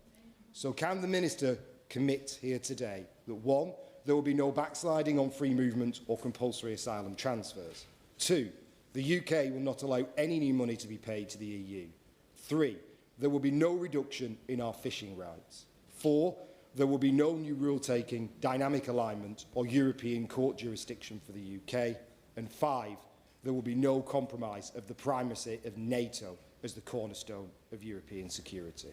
These are our tests for acceptable engagement, and if the government remains within them, it will have our support. The UK must pursue its own interests, working with our European partners, but not captive to purely their interests.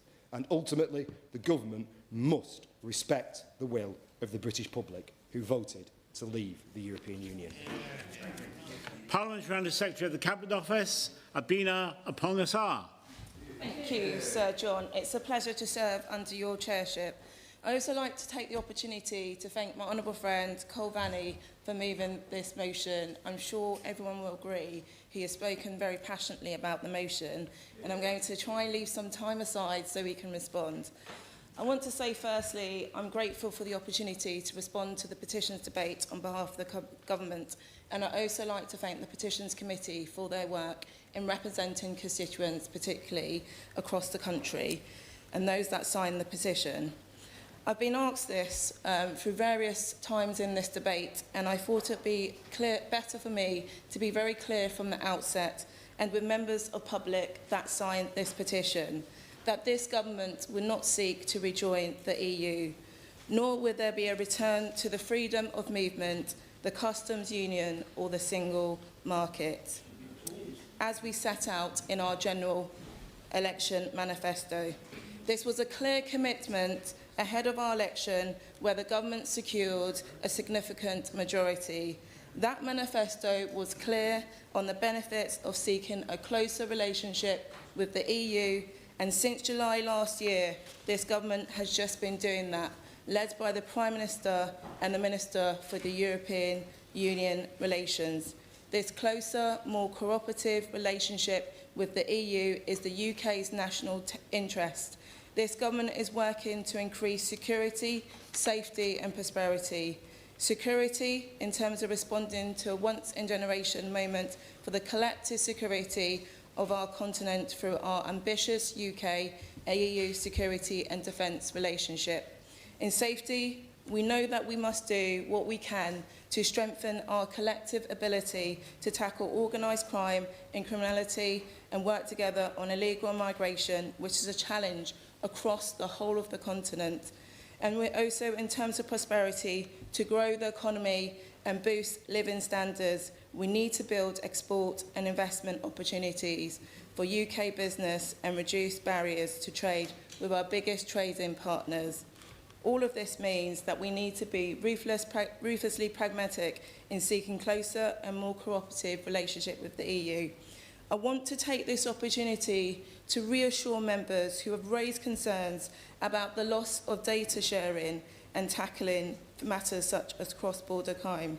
We've already increased the UK presence at Europol and want to further do this by including more coordination on real-time data sharing and arrest warrants. The Home Office Minister, Secretary of State, the Home Secretary was in Northern Ireland with her counterpart in recent weeks, showing just the kind of joint working that we want to see more of. I'm also grateful for the contributions by Welsh colleagues on this debate. I know Wales is a proud trading nation, and that is why Welsh businesses will stand to benefit from this government efforts to tackle barriers to trade, not least the SPS agreement to make it easier.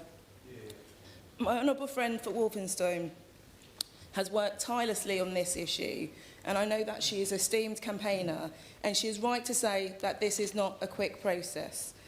I also want to take the opportunity to mention that my honourable friend from Macclesfield reminded us today that someone was sadly killed during the EU campaign.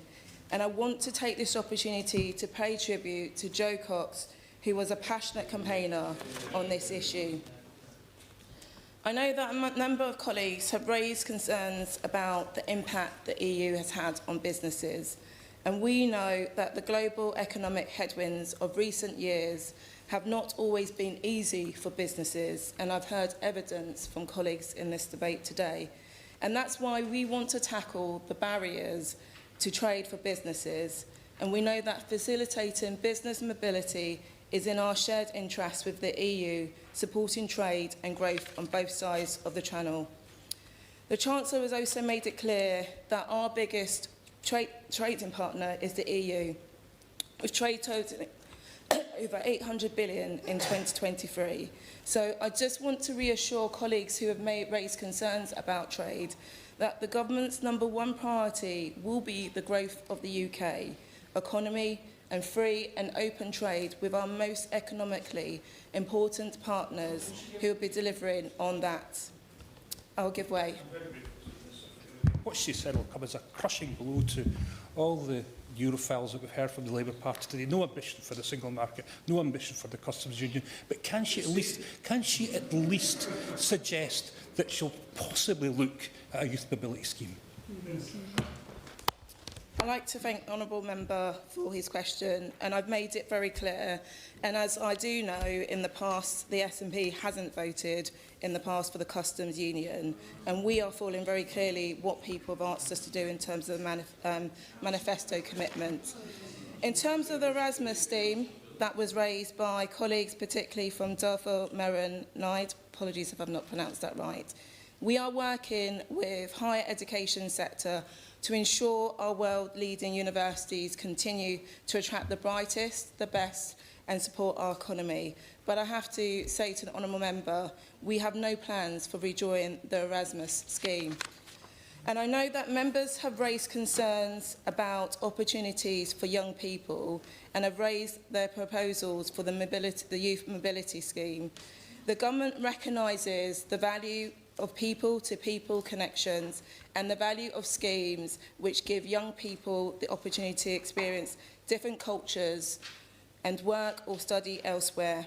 For example, the touring scheme is the UK's government's programme for students to study and work anywhere in the world. Since 2021, it has helped. I would give way, but we're running out of time, and I really want to give the Honourable Member an opportunity to respond. Since 2021, it has helped tens of thousands of UK students to develop new skills, gain international experience, and boost their employability, both in the EU and beyond. Separate to touring, the UK operates a number of bilateral youth mobility schemes, both with European countries such as Iceland, but also with a number of global partners such as India, Canada, Australia and New Zealand. We are also committed to resetting the relationship with the EU to improve British people's security, safety and prosperity. However, we do not have plans for a youth mobility agreement. We will of course listen to sensible proposals, but we have been clear there will be no return to the freedom of movement, the customs union or the single market. Of course, we are looking to maximise the benefits of the EU relationship. It's a whole commitment which echoes the Right Honourable for Ruscliffe, who made the point of urging the government to think creatively. My right honourable friend, the Minister for European Union Relations, is leading that charge through regular engagement with the EU counterpart, Maros Sefcovic, most recently at a meeting at the Parliamentary Partnership Assembly of Brussels on the 17th of March. The Foreign Secretary attended the EU Foreign Affairs Council, where he and EU High Representatives for Foreign Affairs agreed to work towards a security partnership and committed to 6 monthly foreign policy dialogues. And also the Chancellor recently attended the EU group where she outlined how the reset in relations is about doing what is best in the interests of our shared economies. This work is supported by much greater cooperation between the UK and EU. So far, we have had over 70 direct engagements between UK ministers and their EU counterparts since coming into government. So I hope that reassures members that the relationship and the work that ministers are doing with the EU is really strong and that we are very focused on strengthening that relationship in the best interests of this country. So looking ahead in May, we will welcome EU leaders to the UK for the first UK-EU summit, and we believe that this summit will provide an opportunity to make further progress on areas which will deliver benefits to British people. And this will be guided by our mutual benefit in terms of finding collaborative solutions to our common programmes. This is not a zero-sum game, but it is a win-win on both sides, with people across the UK and the EU benefiting. This is about turning the page, reforming alliances, and also forging those new relationships with our European friends. And I want to be very clear that as a government, we will be open-minded and pragmatic about proposals that that would improve British people's security, safety and prosperity, while keeping clear our red lines that we will not compromise on. In this time of change, the government is stepping up to build alliances in a bid to make people safer and more prosperous. That is the core of our national interest. Thank you, Minister. And now, Paul Davies, to wind up, and just give me a little time to move the motion, Paul, if you would. Thank you. Thanks, Sir John. Most importantly, Robert, I'd like to thank you again. I think you can see, the high-quality debate that your petition has initiated in this room. I think it's been quite remarkable, and I think the other thing that stands out, which is something which gives us hope for the future, is the tolerance, which you've seen in this room as well. There's been strong views from some people. There have been some consensus, but there's been an ability for people to express those views freely, and very different, I think, to what many of us experienced during the actual Brexit debate itself on the ground. Many of us were knocking doors at that time, and I think we can all remember some of that as well. Certainly, I think this gives us a good foundation for this debate to go forward further. And again, it's been a pleasure meeting both of you. I know you've had a short visit, and I hope you enjoyed that. Once again, Robert, seeing you around the palace, and I'm sure that you're going to continue to campaign going forward for us to rejoin the EU. Thanks again. Thank you. Well, the question is that this House has considered the petition 700005 relating to the UK joining the European Union. As many of that opinion say aye. Aye. To the contrary, no. I think the ayes have it. The ayes have it. Order, order. The sitting stands adjourned.